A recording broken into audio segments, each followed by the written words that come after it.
Chapter 35-44.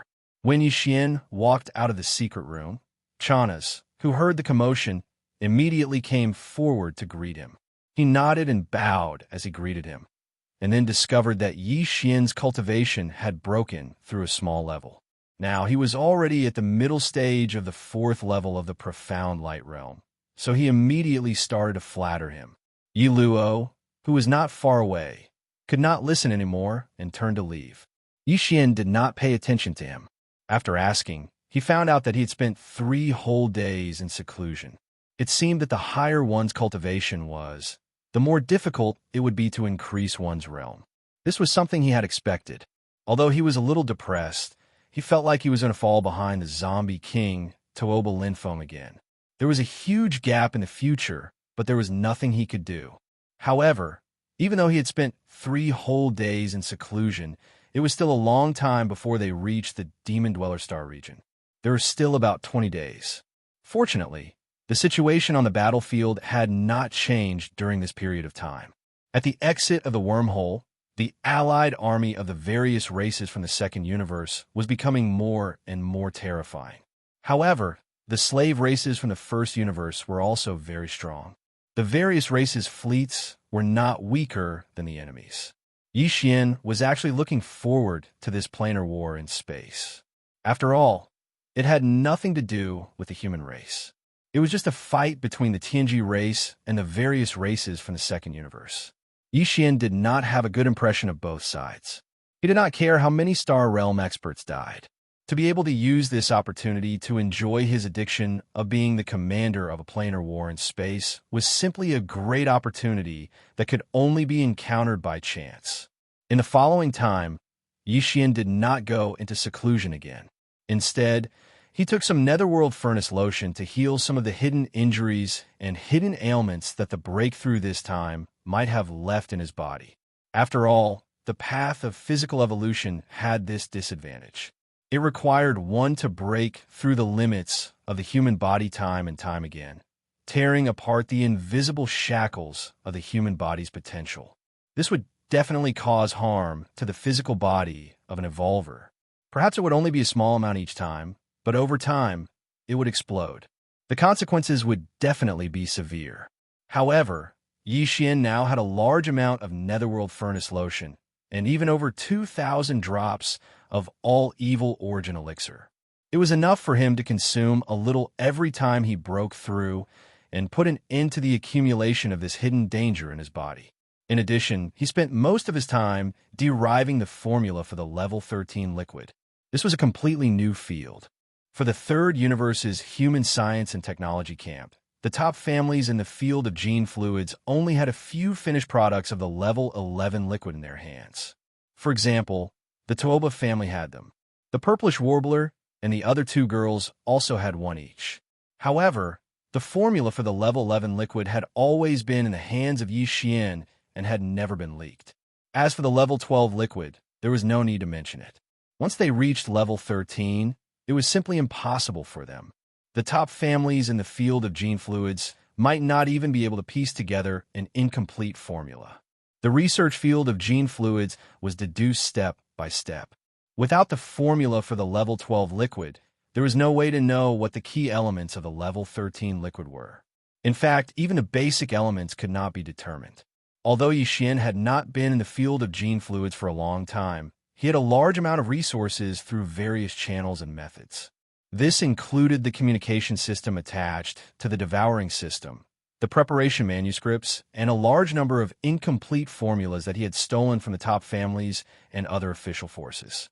In addition, there was the powerful deduction ability of the devouring system. Therefore, it directly led to his rapid advancement in this field. He started from the level 1 liquid all the way to the level 12 liquid. Today, Yixian was definitely the #1 person in the field of gene fluids research. Young Master Linghu's reputation as the 3 absolutes of medicine, artifact, and array was not casually called out. Even so, the research of the formula for the level 13 liquid still gave him an incomparable headache. On the way to the demon domain, Yixian's entire mind was immersed in the research of the formula for the level 13 liquid for the next 20 days. He even successfully concocted another level 12 liquid. However, he still did not succeed in concocting the level 13 liquid. The gene fluids that he concocted either only had 12 colors, or they were a chaotic mess of colors. They were extremely unstable and would become useless medicine. As the time drew closer, they were not very far away from the demon domain. Yixian became a bit anxious because once they reached the demon domain and the battle began, he might not have the time to immerse himself in the research of the gene fluids like he did now. Right now, his physical body and blood chi had reached the 11th level of the mystic light realm, level 4. After another 5 levels of breakthroughs, he would be able to use the level 12 liquid. At that time, the need for the level 13 liquid would be even more urgent and could not be delayed. In the end, seeing that they were only 3 days away from reaching the demon domain, Yixian made up his mind and added a small pinch of the 9-colored meat paste into the level 13 liquid that he finally deduced. He was just trying his luck. In any case, there were only 3 days left. It was basically impossible for him to deduce a new formula for the level 13 liquid. He had never added the 9-colored meat paste to the other level 13 liquid formulas because Yixian didn't know the characteristics of the 9-colored meat paste at all. It was true that the 9-color meat paste was of the highest level. Even the remains of primordial creatures beyond the Star-Lord state had been spat out of the netherworld cauldron as waste. It was not hard to imagine how strong the primordial creatures that had been left in the netherworld cauldron were. Even a drop of blood from their remains was more precious than any heavenly materials and earthly treasures. However, the 9-colored flesh paste was too complex. It was formed from the crushed flesh of all kinds of powerful desolate-era creatures. Some of their blood was golden, while others were fiery red. They were all different, but now they were all crushed and mixed together to form the 9-colored flesh paste. No matter how high the grade of this raw material was, how could it be added into the formula when its attributes and characteristics could not be determined? However, what Yixian didn't expect was that he would simply add a pinch of the 9-colored meat paste to the last level 13 liquid formula, then carefully mix it according to the formula. 2 days later, when the result was out, he had really obtained a 9-colored meat paste. 2 days later, he had successfully obtained a level 13 liquid. It was a tube of greenish liquid, but if one examined it carefully with their spiritual sense, they would be able to see that inside every micromolecule of the liquid, there were 13 different colors that were arranged in the same way. It worked? What's going on? Yixian was dumbfounded as he looked at the precious level 13 liquid in his hand. He suddenly remembered his saying, "You know what you do, but you don't know why." Chapter 35:45. Although the successful concoction of the level 13 gene fluid was something to be happy about, Yixian was not in the mood to celebrate. He used a small spatial box to store the level 13 gene fluid and placed it into his undying world. He immediately fell into deep thought. The current him was not even sure if the successful concoction of the level 13 gene fluid was due to the small pinch of 9-color meat paste. It was very likely that this was just a coincidence. Of course, the probability of this being a coincidence was very small. It was more likely that the success of this concoction was due to the small pinch of 9-colored meat paste. If this was really the case, then this was a great piece of news for Yixian. This way, when he encountered a bottleneck in the concoction of the level 14 and 15 gene fluids in the future, he could add a small pinch of 9-colored meat paste to try again. If it was still effective, then the concoction of higher-level gene fluids in the future would not be too big of a problem. He only needed to deduce the basic concoction and then add a small pinch of 9-color meat paste, just like Quan Yin's medicine. However, there was no time to verify this point because there was only 1 day left before they reached the demon domain. What have you been doing these past few days? We're about to reach the battlefield, but you haven't shown yourself for a few days since you entered the inner cabin. Are you treating your role as the commander of the Vanguard fleet as child's play? Yixian had spent a lot of effort concocting the level 13 gene fluid this time. The command of the entire fleet had been handed over to Yi Luo. After all, there was nothing else to do but to hurry along. He had buried himself in the inner cabin and basically did not show himself. Now that there was only one day left before they reached the demon domain, Yi Luo was obviously very anxious. When he saw Yi Xian finally come out of the inner cabin, he immediately threw a series of questions at him. Second brother, please watch your words. Yi Xian was immediately unhappy. His expression darkened as he turned to look at Yi Luo. The word second brother almost caused the latter to stumble. This commander is the commander of this vanguard fleet. You're just my little follower. The next time you overstep your boundaries, I'll punish you for insubordination and expel you on the spot. As for the last major task this commander is busy with. Yi Xian then changed the topic and walked into the command cabin with his hands behind his back. He directly ignored Yi Luo's angry expression and said slowly, "This commander has tens of thousands of battleships and countless AI robots under my command. I have the command of this intergalactic war, so I have to deal with it every day. I've always been thinking about strategies and strategies. What do you know as a follower? All you need to do is listen to my orders. That's your mission. Don't waste my time talking nonsense. Otherwise, you'll mess up the battle, and I'll hold you responsible." Yi Xian kept calling Yi Xian Commander and Great Lord, and from time to time, he would throw in terms of second brother or little follower. After a series of scoldings like this, Yi Xian almost coughed up blood. He was completely stunned, and his mind was in a mess. A day later, the Vanguard fleet entered the demon domain. In just 2 short days, they made 6 consecutive wormholes and finally arrived at the demon domain. As soon as they arrived at the outskirts of the demon domain, Yi Xian was shocked by a huge thing floating in the void. Apart from the Tianji continent in the core area of the Tianji race's headquarters, the largest intergalactic war machine he had ever seen was a large fortress with a diameter of only 100,000 meters. Even on the everlasting star of the everlasting dynasty, he had never seen a planet larger than a fortress with a diameter of 100,000 meters. War machines. And now, he saw one of them in his field of vision. This was a giant steel ship shaped like a megaphone. The diameter of the mouth of the megaphone was a terrifying 300,000 meters. It could fit 3 large fortresses of 100,000 meters in a row through the mouth of the megaphone. To be more precise, this giant intergalactic megaphone was not a single entity. The mouth of the megaphone was composed of rings from the outside to the inside, with a total of 9 layers. The outer layer of rings was the largest, and the inner layer was the smallest, like the end of the mouth of the megaphone. And behind this smallest layer, there were 9 more layers, each smaller than the last. These 9 layers, together with the smallest layer inside the mouth of the megaphone, formed a giant megaphone tube that was gradually shrinking. Whether it was the 9 layers of the mouth of the megaphone or the 9 layers of the megaphone tube, each layer of rings had a large number of nodes, connected by some huge tube-shaped objects. These densely packed nodes were independent warships with a diameter of 3,000 meters, but they were not standard warships in the shape of boats. They were more like specially built to form this giant intergalactic megaphone. Although the warships at each node were only 3,000 meters in diameter, they were all honeycomb-shaped with countless small sections. No one knew what they were used for because Yi Xian did not have any.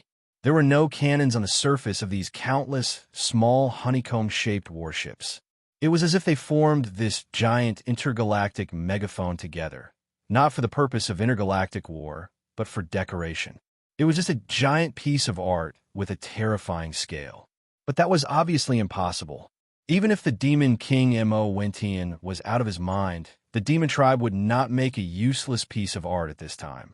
As the Vanguard fleet temporarily stopped in the void of the Demon Imperial Star area, Yi Xian and Chanas immediately walked out of the flagship, the Expulsion, and went to the Demon Imperial Star.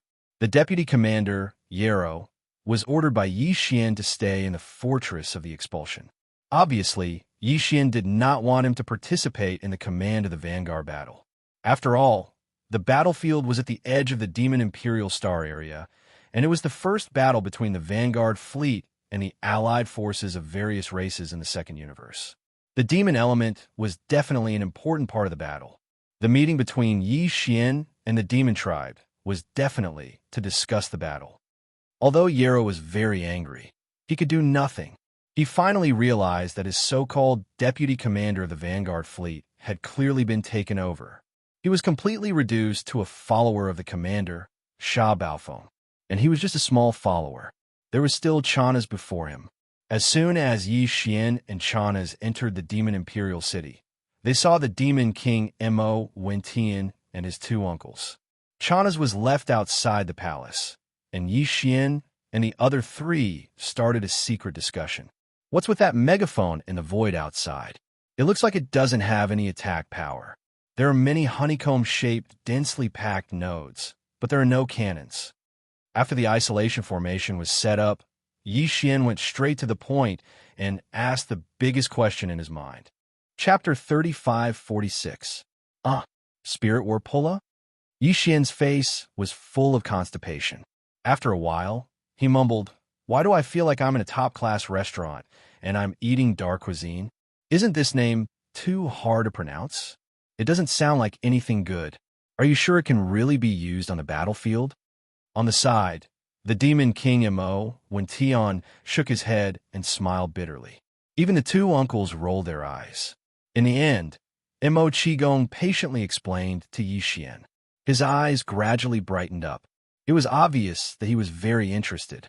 Spirit War Pulla was actually a battle megaphone that used spirit energy as a means of attack. The megaphone was only the outer appearance of this star combat weapon. There was obviously a reason why it was a megaphone. After some thought, one would understand that it could amplify the power of one's mental power, which was the same principle as using a megaphone to amplify sound. In this gigantic Spirit War Pulla, there were thousands of honeycomb-shaped battleships with a diameter of 3,000 meters. There were a large number of demon powerhouses. It could be said that almost all of the demon powerhouses from the 8 major tribes of the demon race would be stationed here.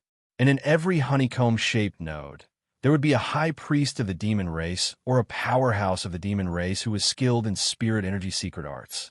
Basically, in every honeycomb-shaped node battleship, there would be tens of thousands of demon powerhouses. Under the command of the high priest or royal powerhouse of the demon race, they would fully activate the demon core in their brain and unleash their spirit energy, turning it into a powerful pulse of spirit energy. Huge tubular objects made of special materials that connected the nodes would converge at the smallest inner circle of the horn.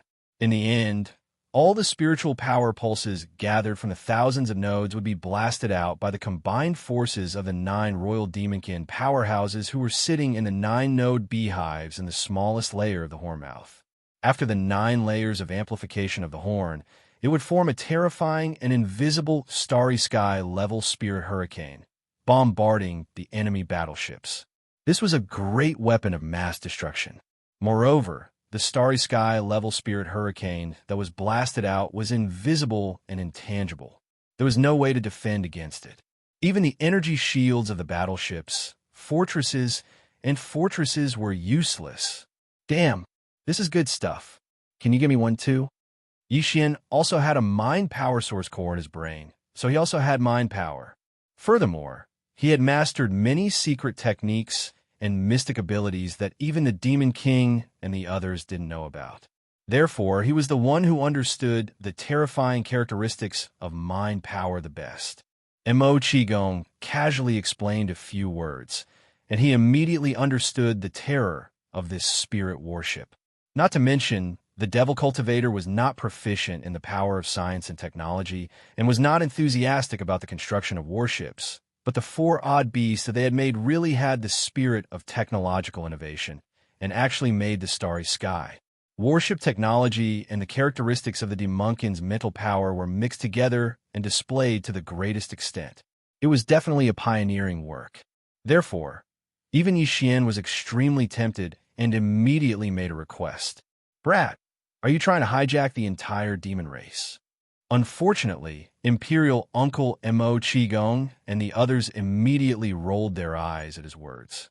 They glared at him and said unhappily, "Although this spirit warship with a diameter of 300,000 meters is not the limit of the demon race, if we send in the people of the Demon King planet, we can make one with a diameter of 500,000 meters. But What do you want it for, brat? A 300,000-meter diameter spirit warship needs 70% of the demon race's experts to be stationed in it. Do you have that? It was no wonder that the higher-ups of the demon race were dissatisfied. This spirit warship without a large number of demon experts was simply a pile of scrap metal. Yixian clearly wanted the warship because he wanted to take advantage of the demon experts. This brat's methods were really shameless. If they really gave the warship to him, the demon race's star region might not even have 3 more demon experts. 5 more, and a large number of demon dweller experts would have disappeared in batches. Although Mo Qigong did not directly say these words, it was clearly what he meant. The demon king, Mo, Wentian, and the others on the side had a deep expression on their faces. Clearly, they still remembered the torment that Yi Xian had caused in the demon dynasty under the identity of Prince Xian. Don't look at me like that. It's like you're guarding against a wolf. What happened to the cooperation? What happened to the friendship? Yi Xian's face was full of awkwardness. He said sternly, "Don't worry. I've always been a person of principle. I definitely won't harm my own people. All right, let's talk business. I do need this spirit warship. Although I don't have as many demon experts as you, I have the Void Soldier ladles." Yi Xian was precisely thinking about this. The Void Soldier ladles all had a unique biological frequency. Unfortunately, the individual biological frequency was too weak and did not have much destructive power. However, Yi Xian had seen the Void Soldier ladle's divine ability before. He had even given it names such as stellar transposition, hitting cows through mountains, and so on. They were all terrifying divine abilities related to the laws of the void of the universe. If Yi Xian had a spirit warship, he could definitely let the tens of millions of Void Soldier ladles stay in it. At that time, all the soldiers would be led by some high-ranking members of the 8-Star Wang ladle clan. At the same time, they would emit the mysterious biological frequency unique to the Soldier Ladle clan. They might have a chance to use the Void Soldier ladle's divine ability. Then the divine ability would be displayed. The Void Soldier ladle was an ancient almighty who was second only to the Primordial Supreme. Although it was like a newborn right now and had not grown up yet, how could its divine ability be weak? However, in this way, the term Spirit Warship was not very suitable. It could be called Void Soldier Warship. It seemed that this name was more high-end and classy. Of course, Yi Xian could not explain too much to the Demon Emperor Mo, Wentian, and the others. However, he only mentioned the Void Soldier Ladle clan. Mo and Tian and the others could basically guess a little. After all, the Void Soldier Ladle was a mysterious life form. Although it did not have spiritual power, it had biological waves. There was still a frequency. As long as it was not a disaster for the devil cultivators, Yi Xian could do whatever he wanted with the rest. However, it was impossible to directly build the spirit warship and hand it over to Yi Xian. Yi Xian did not expect them to do this. With the devil cultivator's technological construction ability, it was estimated that the one they were using now would have been built for many years. He could not afford to wait. Immediately, Imperial Uncle Mo, when Tian handed all the data and blueprints for the construction of the spirit warship to Yi Xian. The latter did not study it immediately and directly threw it to the devouring system, allowing the system to make a second deduction and perfect it. As for the subsequent construction, Yi Xian had not decided yet. It would depend on the situation. Perhaps after returning to Tianji City, he would build a star dock in the outer industrial circle of Tianji City. Chapter 35-47. The Void Soldier Ladle clan has been rescued, but your imperial uncles are still in the imperial prison of the Tianji continent. Yi Xian spread out his hands and said helplessly, he wants to send the entire Soldier Ladle clan to the front line as cannon fodder. Otherwise, it wouldn't be so easy to get them. Moreover, the Soldier Ladle clan was handed over to me before the fleet set off. When the Soldier Ladle clan arrived, I didn't have the chance to do anything for you. If we take action before then, we will definitely be discovered, and the Soldier Jiao clan will be in danger. Besides, not everyone can enter Tianji City. I am currently impersonating Sha Baofeng, so I don't have the authority to do so. Yi Xian stopped talking. He couldn't reveal that the young clan leader of the Tianji clan, Di Xiaofeng, and the others had died in his hands. The Demon King Mo Wentian and the others also understood. Mo Qigong nodded and didn't take it to heart. His expression didn't change as he continued. The situation is similar to what we expected. Therefore, this time we gritted our teeth and took out the spiritual battle talismans that we kept secret. This way, we can numb the Tianji clan and make them less suspicious of our demon race. This will lay the foundation for you to successfully rescue the Imperial Uncles in the future. On the other hand, this is the first time the spiritual battle jar has appeared in the Starry Sky battlefield. It should have an unexpected effect if it is activated at a critical moment. At that time, if we win the battle and there is still no news of Di Xiaofeng's whereabouts, you will most likely become the new Imperial Uncles after returning to the Tianji city. You will be the next young clan leader of the Tianji clan. At that time, you'll have the authority to enter the Tianji city. At that time, Di's wariness towards you will be at its weakest. After all, he just gave you the title of young clan leader. He would never have thought that you would do something detrimental to the Tianji clan at this time. I see. Yixian suddenly came to a realization. Previously, he was still muttering that since the demon cultivator race had already decided to rebel against the Heavenly Fate clan, why would they spend so much effort in this battle?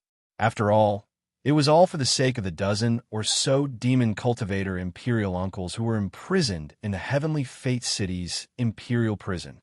Near the wormhole at the edge of the demon race's space zone, the Vanguard fleet from the Second Universe has almost gathered. There are about 1 million battleships.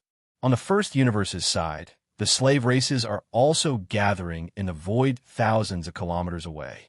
Their forces are equal. Seeing that Yixian had a rough understanding of the situation, the Demon Emperor Mo Wentian's expression turned serious. He continued, "As for our demon tribe, we will only use 100 great fortresses as a cover for this battle.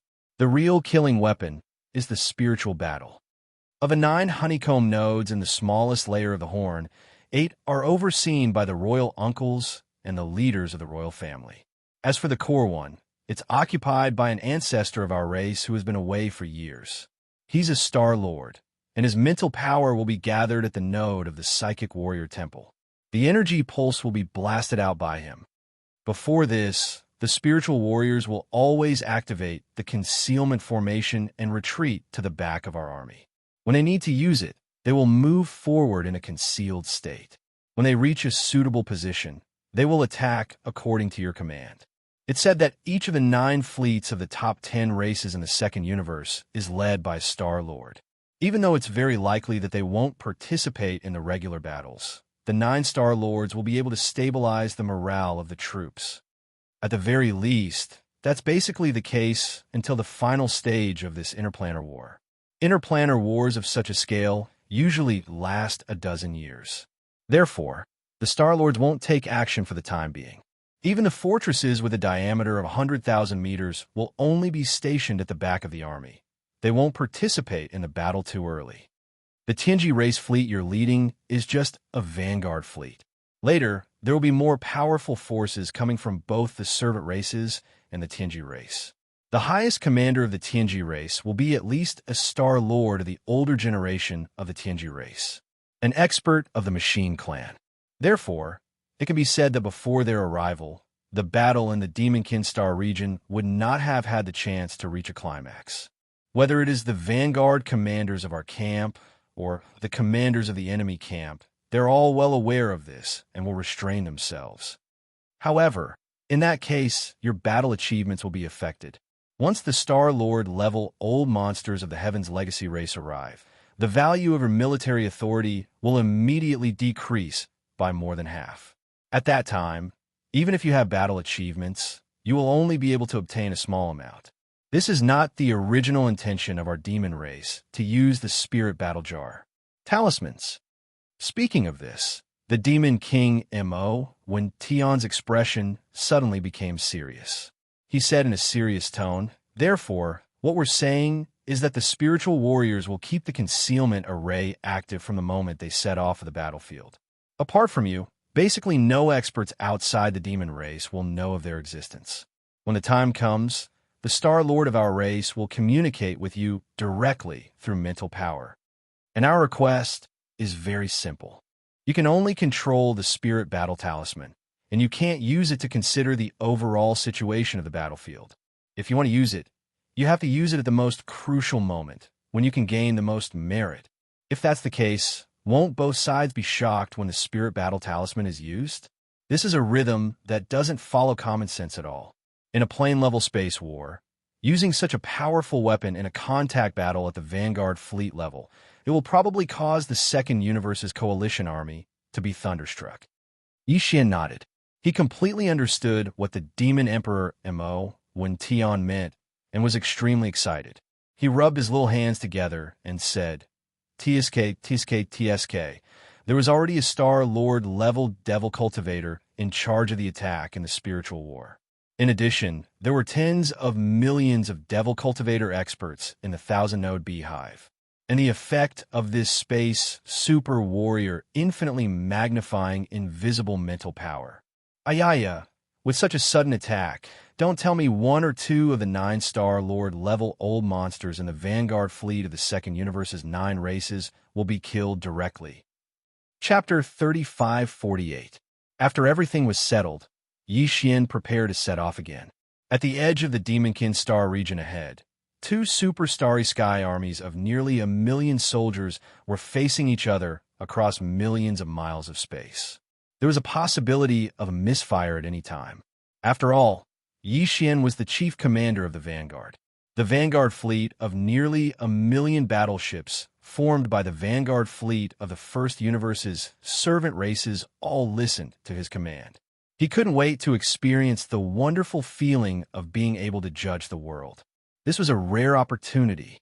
However, although the Demonkin Spirit Warriors wouldn't set off at the same time, they would wait until Yixian's Tianji clan Vanguard fleet left before activating the concealment formation and stealthily following behind.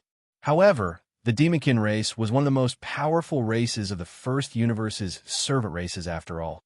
If no fleet appeared, it would definitely arouse the suspicion of the enemy and make them vigilant. Therefore, the Demonkin race would send out 110,000-meter large fortresses to cover up their appearance.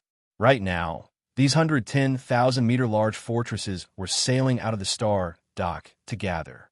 Then, they would set off together with the Tianji clan Vanguard fleet commanded by Yixian. After leaving the main hall, Yixian, accompanied by Demon King Mo Wentian and Imperial Uncle Mo Qigong, appeared in the core area of the inner city of the Demonkin Imperial City. They were greeted by a gray-robed, gray-haired Demonkin elder. Seeing this Demonkin elder, Mo Wentian and Mo Qigong both stopped in their tracks. The latter stepped forward and respectfully called him Imperial Uncle. Demon King Mo Wentian didn't even have the qualifications to talk to him, so he stood to the side with his hands behind his back. Yixian was stunned. Even Mo Qigong called him Imperial Uncle. This old man's seniority in the Demonkin Imperial clan was not ordinary. Immediately after, a thought flashed through his mind, and he immediately came to a realization. If nothing unexpected happened, this gray-clothed, gray-haired old man should be the old monster who presided over the core node of the inner circle of the spirit battle. No wonder Yixian couldn't feel any aura of an expert from his body. Because at this level, if he wanted to conceal it, Yixian, who was only at the 11th realm of cultivation, couldn't sense it at all. Huh? The source core in your brain has already reached grade 7? TSK, TSK, TSK. Although you are not a devil cultivator, there is no one among the younger generation of devil cultivator who can compete with you in terms of mental strength talent. Even among the older generation of devil cultivator experts, there are only a few who can have your talent. It can be counted. The gray-robed, gray-haired old demon completely ignored Mo Qigong. As for the Devil King Mo Wentian, he didn't even look at him. His gaze landed on Yixian, sizing him up. Yixian clearly hadn't sensed any fluctuations of mind power, yet he felt as though he had been seen through. Even the grade of the source cores in his head had been seen through. Of course, regarding the devouring system in his body and the corpse lamp tattoo on his chest, this gray-haired old demon clearly did not notice at all. Although the Star-Lord Old Monster was strong, he was far from being strong enough to be compared to the terrifying means of the human race's technological pioneer, Xingbo, and the mysterious background of the headless infant corpse. Speed. As long as these two trump cards weren't exposed, everything else didn't matter to Yi Xian. Therefore, he didn't mind that his source core grade had been seen through at a glance. However, based on what the other party had said, it seemed like there had been quite a few older devil cultivators with grade 7 mind source cores. As soon as he thought about this, his expression changed. The fact that his opponent had been able to see through the grade of his mind source core wasn't just because his cultivation base was high. There was no doubt that the other party's mind power level had surpassed his own. This meant that his opponent had at least a grade 8 source core. Wasn't it said that only the first Devil King had a grade 8 mind source core among the entire devil race? As for the legendary grade 9, no one had ever reached it before. How could a random older devil cultivator powerhouse possess a grade 8 mind source core?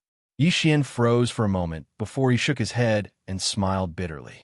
He suddenly started to doubt all the information he had received about the various tribes and powers of the 3 big planes. It turned out that the information everyone knew was basically a lie. One would be a fool to actually believe it. It was obvious that the first Devil King wasn't the only powerhouse with a grade 8 mind source core among the devil race. At the very least, there was one more in front of him right now. Plus, the Mad Mosquito Emperor and the Wretched Mosquito Butcher's source core had to be at least grade 8. It might even be a grade 9.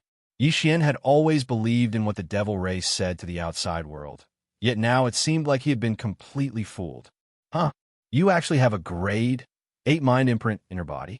Was it left behind by the Mad Mosquito Butcher and Old Devil Mosquito Butcher's aura? As soon as Yi Xian thought about the Mad Mosquito Emperor and the Old Devil Mosquito Butcher, the gray-haired old devil cultivator opposite him mentioned them.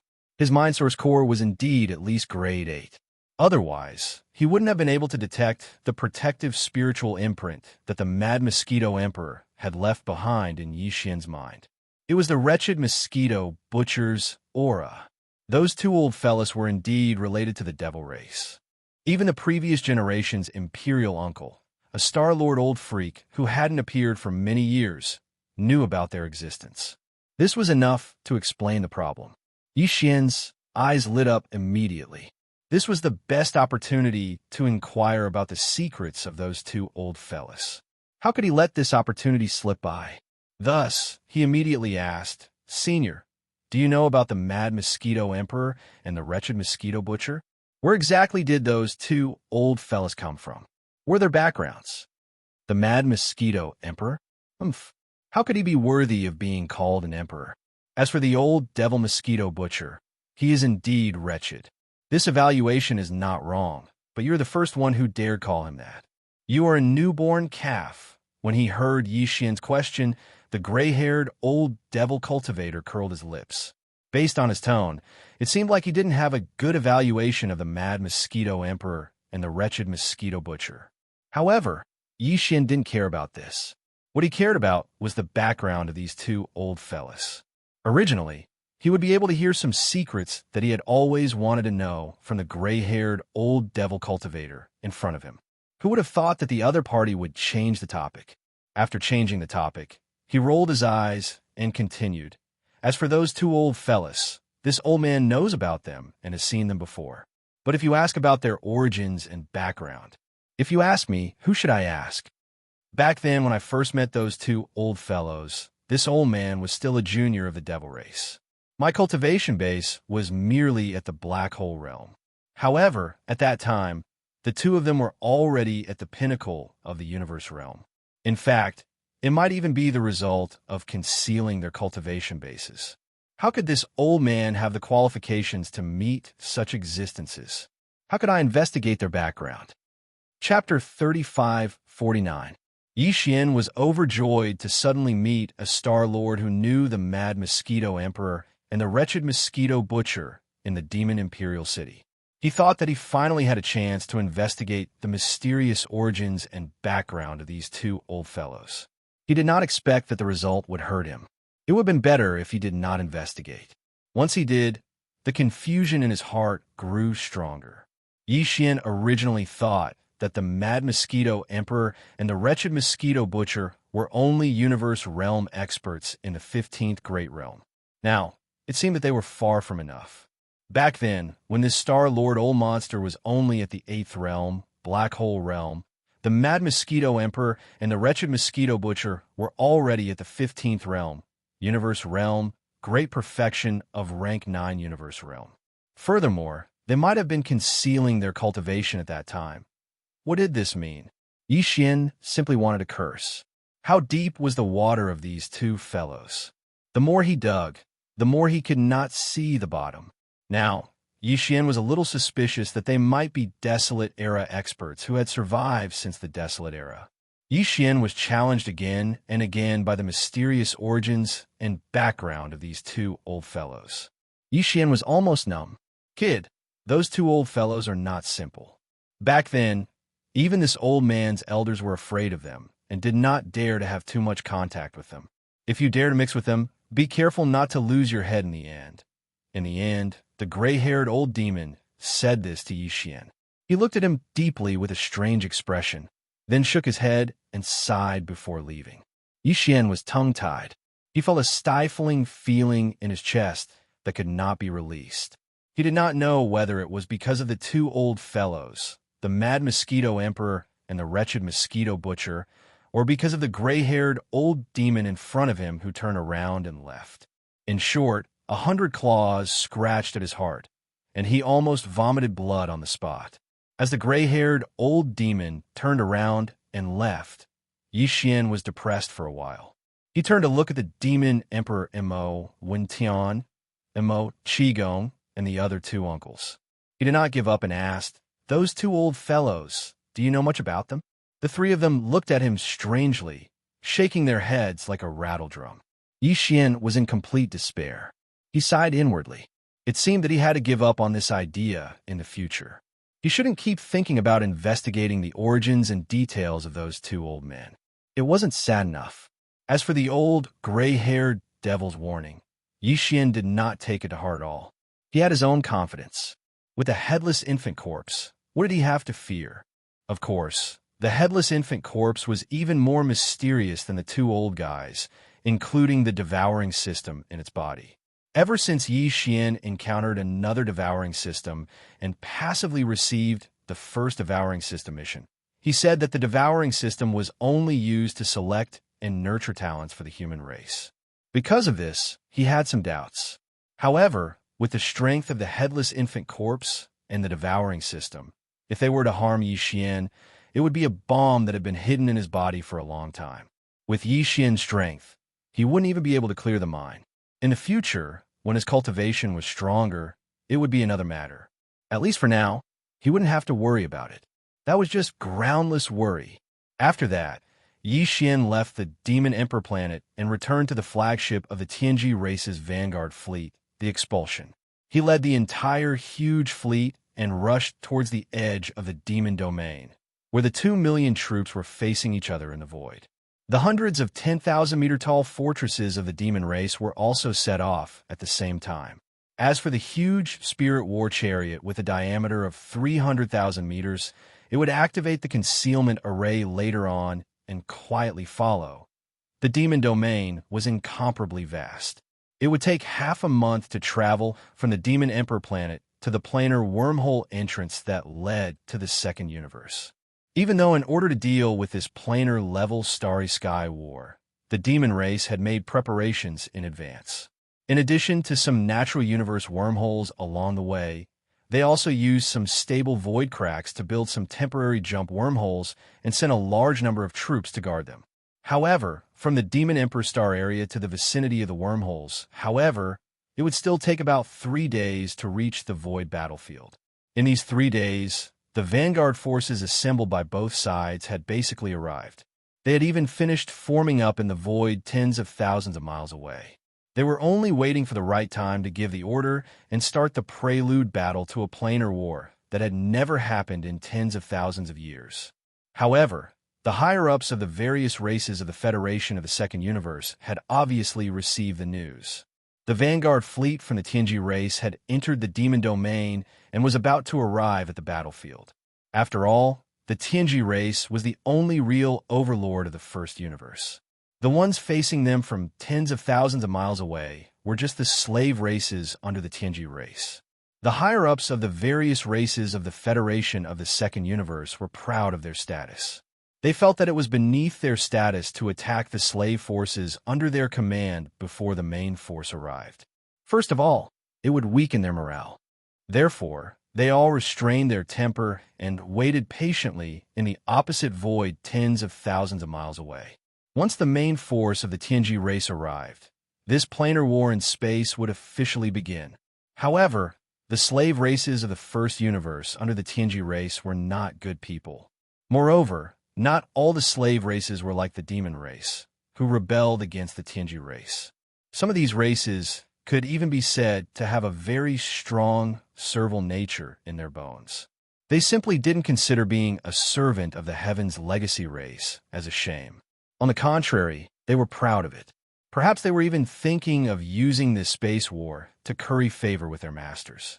Therefore, when the battle power of both camps was in place and the formation was set up in the void tens of thousands of miles away, the allied forces of various races in the second universe were silent for only one day, while the slave races in the first universe could not wait any longer. From time to time, some experts of the slave races would rush out of the camp and clamor at the allied forces of the second universe. They said all kinds of unpleasant words. In short, they ridiculed and belittled the other side, showing that their side was completely fearless and openly challenging the other side. Of course, before the commander of the Tianji race's vanguard fleet, Lord Xia Baofeng, arrived, they would not dare to fight. In fact, these guys did not really want to fight. They just wanted to show off before Lord Xia arrived, hoping to use this opportunity to impress Lord Xia. They just wanted to earn some impression points. At first, the various races of the Federation of the Second Universe did not pay attention. After all, they were all proud of their status and were too lazy to bother with these slaves of the Tianji race. As soon as Baofeng arrived, they would directly beat them up. However, the slave races were almost all monsters. Seeing that the other side did not say anything, their arrogance immediately became more and more intense. Their words became more and more unpleasant. In the end, hundreds of fortresses and strongholds even activated the Starry Sky loudspeaker system and cursed loudly. The entire void was stirred up into a black smoke barrier. Chapter 3550. On the third day of the confrontation between the 2 million troops, the slave races of the first universe had basically all quieted down. They only wanted to show their faces in front of the Tianji clan to curry favor and earn some impression points. If they really started a war in advance and disrupted Lord Xia's overall strategy, they were afraid that they would be punished if they turned around. Therefore, even though they were really angry, the experts of these slave races all suppressed their anger and did not respond. As a result, the allied races of the second universe became even more arrogant. The other party started the fight first, and now that they responded, they immediately stopped. This greatly boosted their morale. The higher-ups were also happy to see this, so they no longer restrained them and allowed the experts of their fleets to fight across the void thousands of miles away. They were clamoring incessantly. Anyway, Xia Baofeng was about to arrive. They could use this as a morale boost before the official battle and brew their fighting spirit. Because of this, when Yi Xian arrived with the Tianji clan's vanguard fleet on the evening of the third day, he saw this extremely contrasting scene. In the opposite void, a large number of experts of the second universe's allied forces were like valiant shrews, cursing and swearing across the void thousands of miles away. On their own side, the allied forces of the first universe were like little girls who had encountered a stinky hooligan. They cowered and did not dare to make a sound, trembling. Such a scene stunned both Chanas and Yi Luo. As for the other existences in the fleet, they were all intelligent robots. They did not have self-awareness, nor did they have any emotions. As for Yi Xian, he was furious on the spot. Under his command, the flagship of the vanguard fleet immediately crossed the line of their own camp and arrived at the forefront. Then, his thunderous roar could be heard from the interstellar sound transmission system of the Expeller Fortress. It resounded through the void. Fierce girls from the second universe, didn't you want to start a war? Come on, believe it or not, this uncle and these stinky women behind me can beat you up. Tell your commanders to come out and speak. Line up in a row and stick your butts up high first. This uncle will favor you one by one and take turns to explode your buttocks. F*CK. F*CK. Explode your buttocks in the starry sky. And it's the commanders of the allied forces of the second universe. As soon as Yi Xian's words came out, the surrounding void instantly exploded. The commanders of the first universe's slave races were all regretting their actions. If they had known that Lord Xia was such a cold and indifferent person, they would not have pretended to be weak before. He could just directly scold the other party and leave a good impression on them. Now, in the eyes of Sir Xia, all the slave clans had become useless bitches that could be bullied by others. Just now, when he was shouting, he deliberately mentioned this word. It could be seen how deep his criticism was. Thinking of this, the commanders and higher-ups of the first universe's servant races were immediately embarrassed and ashamed. They all felt that they had lost face for Sir Xia and the Tianji race. When they returned, they would definitely make up for it in the Star Wars. They had to atone for their sins with merits and recover the lost impression points. As for the allied forces of the various races in the second universe, they were completely turned upside down. Previously, no matter how much the slave races of the first universe hooted and cursed for a whole day, no one dared to mention the commanders of the fleets of the various races because they were at least powerful beings of the 15th realm. Even the flagships of the 9 races had the old monsters of the Star Lords of the 9 races. If they had really mentioned the existence of this level in their hooting, not to mention the fact that the other party would really start a war in anger, even if a powerful being of the universe rushed out and angrily slapped them, they would be able to kill the hooting offenders on the spot. But this master who had suddenly appeared was really fierce. He had asked the commanders of the second universe's allied forces to line up in the void, take off their pants, stick out their buttocks, and let him take turns to favor them and explode their buttocks one by one. He had even scolded the entire second universe, saying that they were tough women who only knew how to curse. This was simply too much. They were the ones who started the cursing first, but in the end, it was their fault. These thoughts flashed through their minds. The experts of the second universe's allied forces had a sullen feeling that the other party had dug a hole and tricked them into jumping into it to have fun. In particular, the fleet commanders of the various races felt their buttocks tighten, and then their hearts burned with anger. The commander of the Battle Lion race's vanguard fleet, a golden-haired old battle lion with a cultivation base of the 14th realm of the cosmic light realm, even impulsively stepped out of the Battle Lion race's fleet. The flagship of the Battle Lion race revealed its bloodline true body in the void. It turned into a golden battle lion that was more than 10,000 feet in size and roared at the flagship of the expulsion, where Yi Xian was. Roar! Where did this little brat come from? Come out for me. I am the commander of the Battle Lion race, Shi Dingting. If you dare to insult me, I will definitely eat you alive. As soon as he finished speaking, Yi Xian's lazy voice was heard. His voice was not loud, but because it was said through the starry sky sound transmission system, the entire void could hear it. Countless experts from both sides heard it clearly. Lion chi hurts? F*CK. You're the first to jump out if it hurts? In my opinion, you should be itching for a lion, right? Are you looking for a stab? As soon as these words left his mouth, the entire space fell into a deathly silence. Everyone was stunned by Yi Xian's imagination. This was Lord Xia. This was the commander of the Battle Lion race's vanguard fleet, Xia Baofeng, the peerless monster that recently appeared in the Battle Lion race. One of the 5 peerless monsters that was known to be on par with Prince Xian, the invincible battle god, young Master Linghu, and the Netherworld young master. What the F*CK? This level of shamelessness could be compared to the Netherworld young master, but in other aspects they really could not see it. Without waiting for the experts from both sides to recover from this thunderous state, the commander of the Battle Lion race's vanguard fleet, Shi Dingting, who had revealed his bloodline true body in the void in front of them, spoke again. The old man was indeed an old man. His brain was not very bright for a moment, and he actually did not hear the problem in Yi Xian's words. He even foolishly replied, "Brat, are you deaf? This old man is Shi Dingting, not Shi Dingyang." As soon as these words came out, more than 80% of the Battle Lion race experts in the Battle Lion race's allied fleet raised their hands to cover their faces, and their faces turned green. This time, they did not have the face to see anyone. It was really a misfortune for the race to have an old antique who could not keep up with the younger generation. It was also at this time that a muffled voice came from the flagship of the Blood Flood Dragon race's fleet. There was a hint of monstrous anger. "Old Lion, come back quickly. This brat should be the Sha Bao phone. You are not his opponent in this game. Besides, he's just a yellow-haired junior. He doesn't have the qualifications. Speaking to you, Humph, we have people of the same generation under us to fight and teach him how to be a human.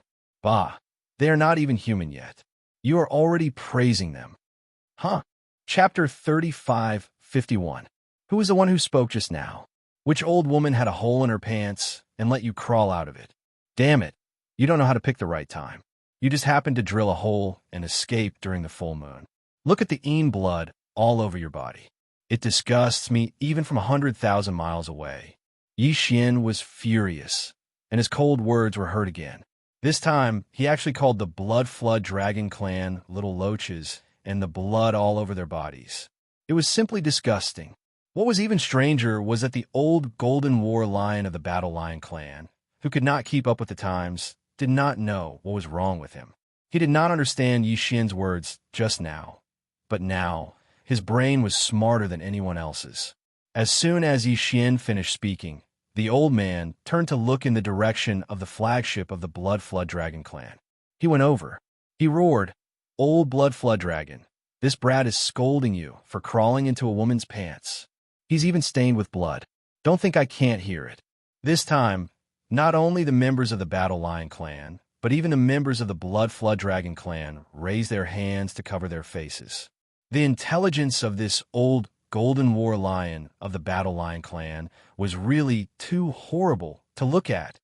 "Old Lion, come back quickly. We are all seniors. Let's not argue with this little bastard." The commander of the Blood Flood Dragon clan's vanguard fleet was about to vomit blood. His words revealed a hint of gnashing his teeth. In the end, he roared, "Overlord Flood Dragon, go to battle immediately. Capture that little one for me. I will personally stuff him into the crotch of this old woman. A little blood loach probably won't be able to withstand a beating, right? Aren't you the Alliance Army of the Second Universe? Since you want to fight one-on-one, then send out one from each race." Yi Xian sneered and said boldly, "I'll fight you one-on-one." The word nest was too insulting. Including the Blood Flood Dragon clan, angry roars came from all the flagships of the Alliance Army of the Second Universe. I can't stand it. In just a few words, the two elders were mocked by this brat. "That's right, I'm too angry. I have to suppress him. He actually dares to challenge our nest alone. Bah, it should be a group of us. He's simply too arrogant. Why do I feel like I'm seeing the Netherworld young master again? Where was the previous patriarch of the Devil race? Why haven't you shown yourself yet? We found a counterfeit Netherworld young master here. All of you don't move. Let me do it. I'll definitely suppress him." As the roars and roars rang out, figures immediately rushed out of the flagships of the Second Universe's allied forces. As soon as they appeared in space, they activated their bloodlines and manifested their bloodline true bodies. Dozens of gigantic, intelligent, ferocious beasts were hovering in the air. Their murderous aura attracted the attention of countless experts from both camps. In the end, the dozens of young geniuses from the various races of the Second Universe stood in front of the opposing camp. Each and every one of them revealed their bloodline true bodies.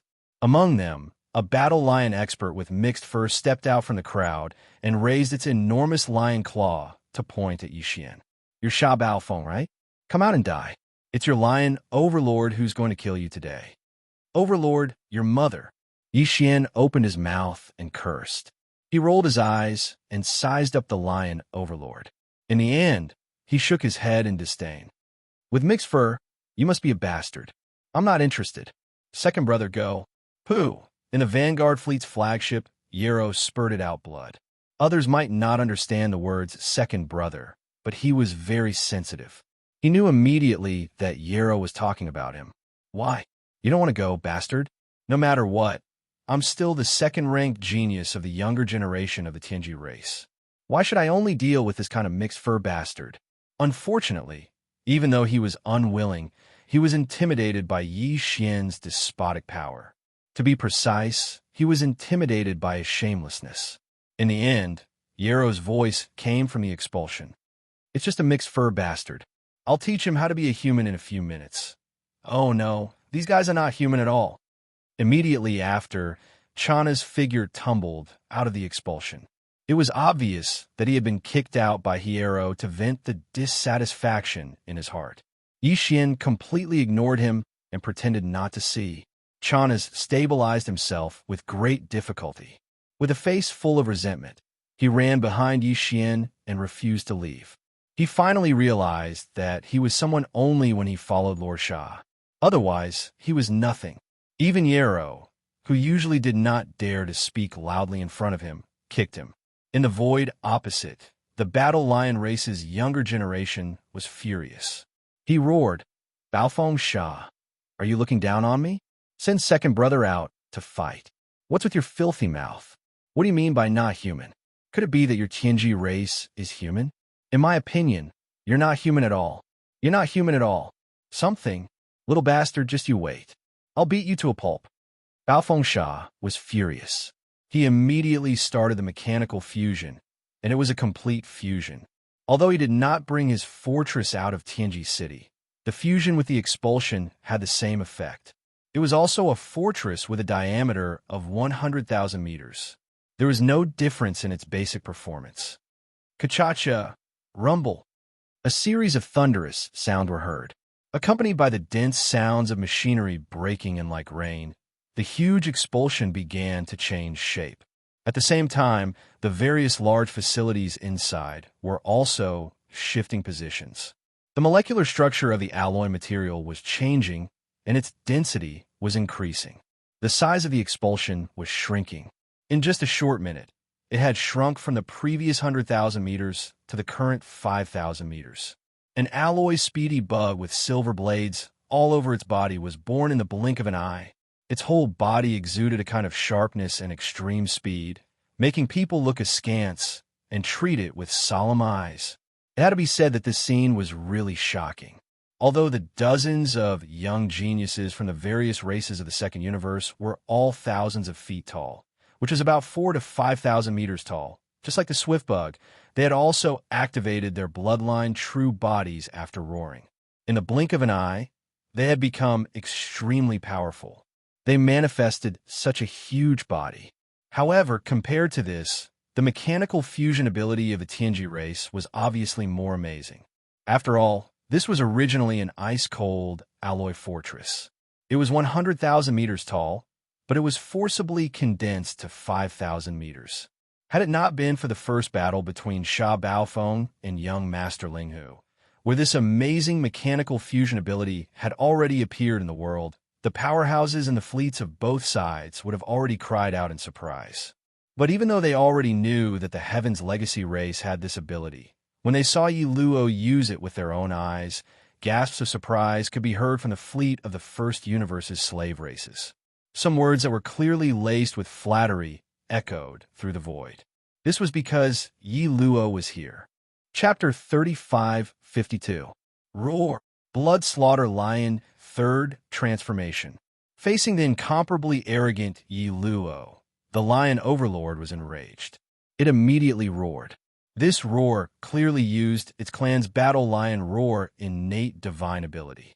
As the roar rang out, a large area of the void surged.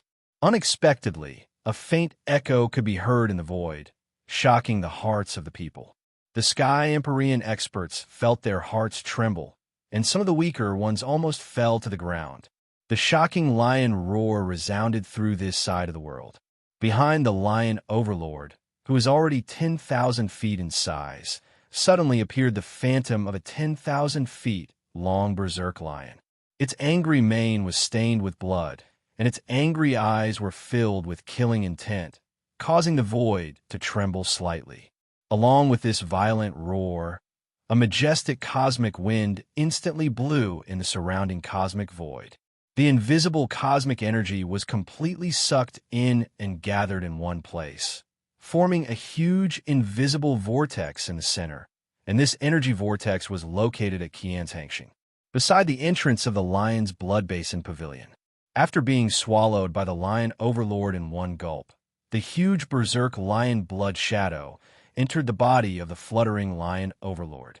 Its body instantly expanded, and in the blink of an eye, it revealed the third form of the bloodline true body. 100,000 feet long blood-colored berserk lion. A pair of bloody eyes that were as huge as mountains surged with ferocious flames, staring intently at the swift worm that was only 5,000 meters long, and its aura had already been firmly locked onto. Legend has it that every time the 9 transformations of the blood slaughter mad lion erupts with a new transformation, the bloodline true body of the Battle Lion clan will increase tenfold. Even if the cultivation aura does not change, the difference in the power of the blood slaughter mad lion's 9 transformations is like the difference between heaven and earth.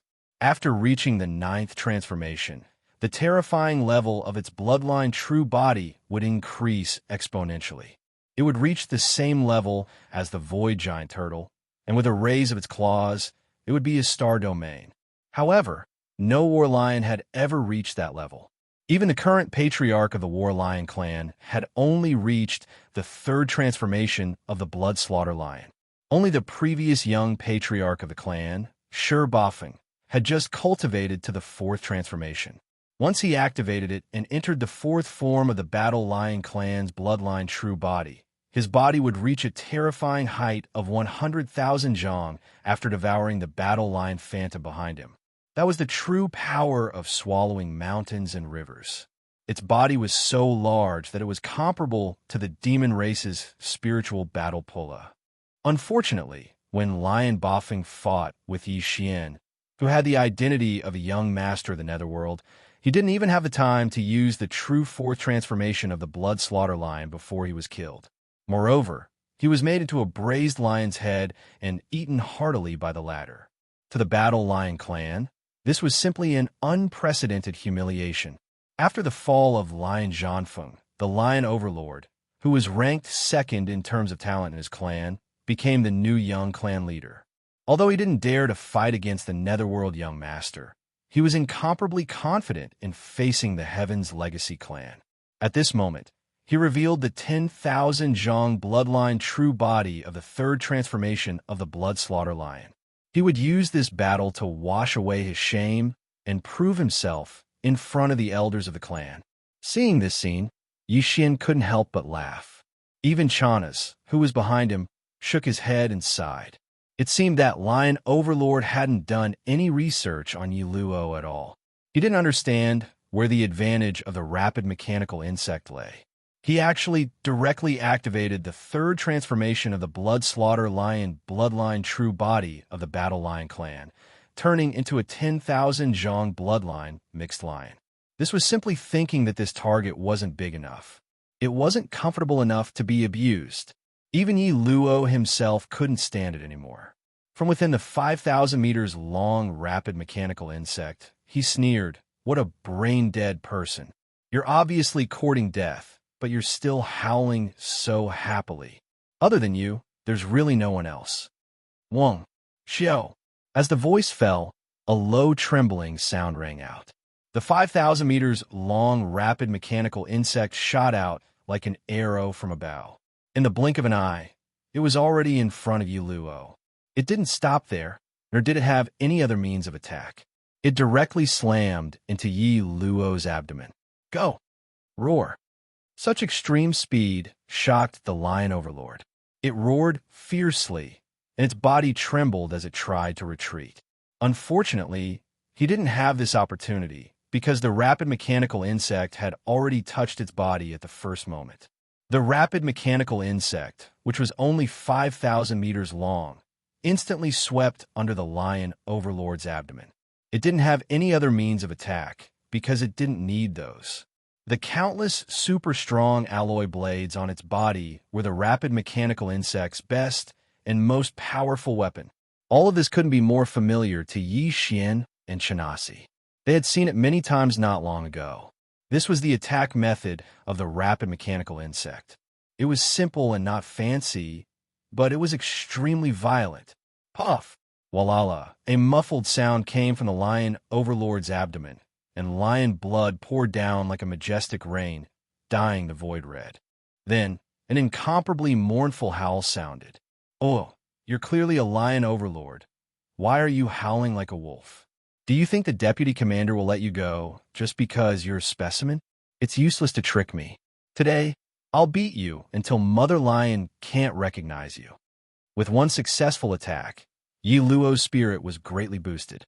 His cold and arrogant voice came from the rapid mechanical insect, and the Starry Sky loudspeaker system of the Expel flagship fortress was used. The experts of both camps heard it. Deputy Commander Yi Luo is mighty. Smash his dog head. It's best to cut it off. We can learn from young Master Netherworld and young Master Linghu, and stew it directly, or steam it. It'll definitely be delicious. Ha! Is this the young master of one of the top 10 races in the second universe? It's too unbearable. A big hole has been cut in his stomach before he even made a move. His stomach is rotten, and his intestines are flowing. A large part of the void is filled with the stench, polluting the Starry Sky environment. On this side, laughter and all kinds of provocative words came from the fleet of various races of the first universe from time to time. Previously, they had been scolded by the experts of the various races of the second universe until they didn't dare to respond. Coincidentally, the vanguard fleet of the Tianji race had arrived. Inadvertently, they had left a bad impression of cowardice. Now, Deputy Commander Yi Luo had shown his prowess with one attack, which was simply very satisfying. For the experts of the various races of the servant races, this was a rare opportunity to change their image and gain some impression points.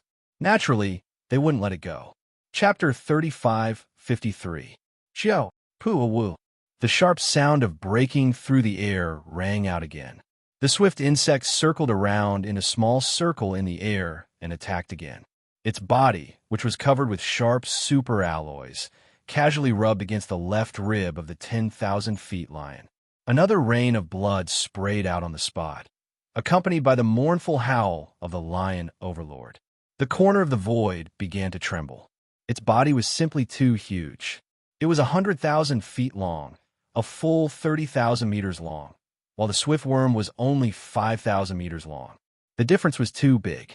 It was like a small dot circling around a huge monster, but its speed was extremely fast. Its attack was so easy that it made people's hair stand on end.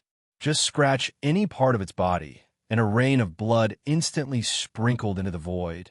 In less than a minute, as the swift worms continued to circle at an extremely fast speed, there were already more than 10 frightening wounds all over the body of the giant lion with mixed fur. A small half of its body was dyed red by its own blood. During this process, it was not that the lion overlord did not counterattack. It raised its claws and slapped fiercely, or it turned around and angrily devoured. Unfortunately, all of this was useless. It was not that it was not strong enough, but its strategic direction was wrong from the beginning. No matter how powerful it was, facing a mosquito that was so fast that even its eyes were dazzled, it was simply useless. What was the use of not being able to capture it? Facing all of this, many experts on the side of the Second Universe's allied forces were so shocked that their expressions had changed. Some of them finally came back to their senses and cried out in alarm. "Oh my God, what kind of speed is this? It's too fast. Who is this guy?" He used the ultimate secret technique of the Heavenly Legacy race. What he transformed into was not a mechanical blade, but an alloy swift insect. He is Yi Luo, recognized as the second most talented person in the younger generation of the Heavenly Legacy race, second only to young Patriarch Di Xiaofeng. No wonder he is so powerful. His attack methods are too old. His entire body is covered with layers of blades condensed from super dense starship alloys. There is no need for any fancy attack methods. He can just crash into it. Whoever gets hit will die. It's simply heaven-defying. The Lion Overlord was too careless, and we also misunderstood the Heaven's Legacy race's mechanical fusion ability, believing that they could only transform into mechanical puppets. Actually, during the battle between Sha Baofeng and young Master Linghu had already warned us. Don't forget that young Master Linghu transformed into a mechanical bug. We should have realized then that this mechanical transformation ability was ever-changing. It's really depressing. Lion Overlord's 10,000 Zhang High Bloodline true form is perfectly countered. Not only is his opponent small, his speed is also fast. Lion Overlord's powerful strength is completely useless. His huge body has become a target. As these words spread, the dozens of young prodigies in front of the huge fleet in the first universe finally came back to their senses. After this group of people flew out from their respective races, they all showed their bloodline true bodies at the first moment. They turned into giant beasts that were thousands of feet long. They stood in the void and lined up in front of the coalition army of the various races in the second universe. At first glance, they were really imposing and eye-catching. But at this moment, when they saw the Lion Overlord being so miserably abused, they saw that he had a powerful bloodline power, but he was facing a large mosquito with extreme speed. He had no power to use his martial arts at all. It was simply fighting to the point of wanting to die. As their expressions changed, the dozens of young geniuses from the various races of the second universe who had revealed their bloodline true bodies seemed to have been enlightened. Although they didn't leave the state of their bloodline true bodies, they had already shrunk their bodies. They were originally 10,000 feet tall, which was 3,000 meters tall, but now they shrank to about 1,000 meters. In this way, in the face of a 5,000-meter-long swift insect, no matter how fast the opponent was, they had nothing to fear. After all, the target was too small. The comparison of the size advantage had been reversed, and the head had turned. Lion Overlord, you retreat first. Your condition is not good, and you need to adjust. I will help you deal with this big insect full of sharp blades. After shrinking his body, the young prodigy of the Blood Flood Dragon clan, Flood Dragon Overlord, was full of confidence. As he roared, his body had already rushed out and rushed toward the battlefield in the void in front of him. As he stretched out his claws, he threw a punch. Then, an energy Blood Flood Dragon of the same size roared out and instantly arrived in front of the swift insect. Flood Dragon Overlord had obviously learned to be smart. This swift insect's entire body was made of high-density superstar alloy, and they were all in the form of incomparably sharp blades. Layers of them covered his entire body. This was impossible to fight in close combat. Even if he threw a punch, in the end, only his own iron fist would bleed. Facing this kind of enemy, he had to avoid close combat and could only attack from a distance. The Blood Flood Dragon clan's Blood Flood Dragon, demonic Blood Flood Dragon fist happened to have this kind of attack form. When he threw a punch, only a giant energy Blood Flood Dragon roared out and blocked the opponent from a distance. Even if he did not hit the opponent, he would be unharmed. Facing Flood Dragon Overlord, the small size advantage of the swift insect had disappeared. It was 5,000 meters long, but Flood Dragon Overlord had condensed his bloodline true body to the size of 1,000 meters. Although the swift insect speed advantage was still there, Flood Dragon Overlord's speed was not slow either. As the energy Blood Flood Dragon of demonic Blood Flood Dragon fist punched out, more than a dozen energy Blood Flood Dragons circled the void battlefield in the blink of an eye, restricting the swift insect space of movement. The scales of the battle had already tilted to the other side, and Lion Overlord, who was already covered in wounds, took advantage of this opportunity to retreat. He retreated and quickly healed his injuries. At the same time, among the dozens of Second Universe's younger generation geniuses behind him, another figure rushed out. It was the young Rock Overlord from the Green Rock clan. Like Flood Dragon Overlord and Lion Overlord, He was ranked second among the younger generation of the clan, so he was named Overlord. At this time, Rock Overlord also showed his might. His 1,000-meter-long bloodline true body, the red-eyed green rock, flapped its wings crazily, and the void trembled slightly. Immediately afterward, countless feather-shaped arrows appeared in the void of the universe. They were like green goose feather, snow fluttering, covering the sky, and the sun covering a part of the sky. It was one of the innate divine abilities of the green sky rock bloodline. Demonic rock seals the sky, one of the killing methods. Moreover, it directly displayed the killing power of this innate divine ability. The azure, feathered arrows that covered the sky and covered the earth instantly moved, whistling endlessly. Other than the flood dragon Overlord, who the Rock Overlord had specially taken care of, all the other existences in this sealed world would be listed as targets of attack. Chapter 35:54. Puff, puff, puff, boom. In the void, as the Tyrant Dragon King and the Tyrant Rock King rushed into the battlefield at the same time and replaced the seriously injured Lion Overlord, the battle situation that was originally in Yi Luo's favor was instantly reversed. After the scene of Yi Luo attacking the Lion Overlord, the two of them had a comprehensive understanding of the advantages of the Swiftworm. At this moment, they didn't approach it at all and didn't fight it at all. Instead, they directly launched a long-range attack from the distant void. The Tyrant Dragon King punched out one punch after another. Each time, an energy blood dragon would appear in the sky, and it wouldn't dissipate in a short period of time. Instead, it seemed to have spirituality circling in the void. More than a dozen 1,000-meter-long energy blood dragons covered a corner of the void, restricting the Swiftworm's range of activity. At the same time, the Tyrant Rock's demon Rock Heaven sealing bloodline ability stirred up a dense rain of energy feathers as it flapped its wings, covering the sky and earth as it fell on the Swiftworm. Muffled sounds rang out, followed by thunderous booms. In an instant, the swift insect was bombarded repeatedly. Although its entire body was made of high-density, starry sky alloy, it still could not resist. Just the shockwaves from this kind of energy bombardment had already made Yi Luo dizzy. In the dense chaos, one could clearly hear one or two muffled groans from time to time. It was the reaction of him being at a disadvantage but holding back his words. He had completely fallen into an embarrassing situation. Seeing this scene, Yixian was also angry. How shameless! Not only did they take turns to fight, but they also ganged up on him. He immediately waved his hand and summoned the Wild Star Fortress. Of course, it appeared in the form of the Devil Battle Fortress with a diameter of 50,000 meters. Because his treasure maple was left in Tianji City, he could only appear in this form now. The Life Fortress, which had already grown to a diameter of 100,000 meters, was hard.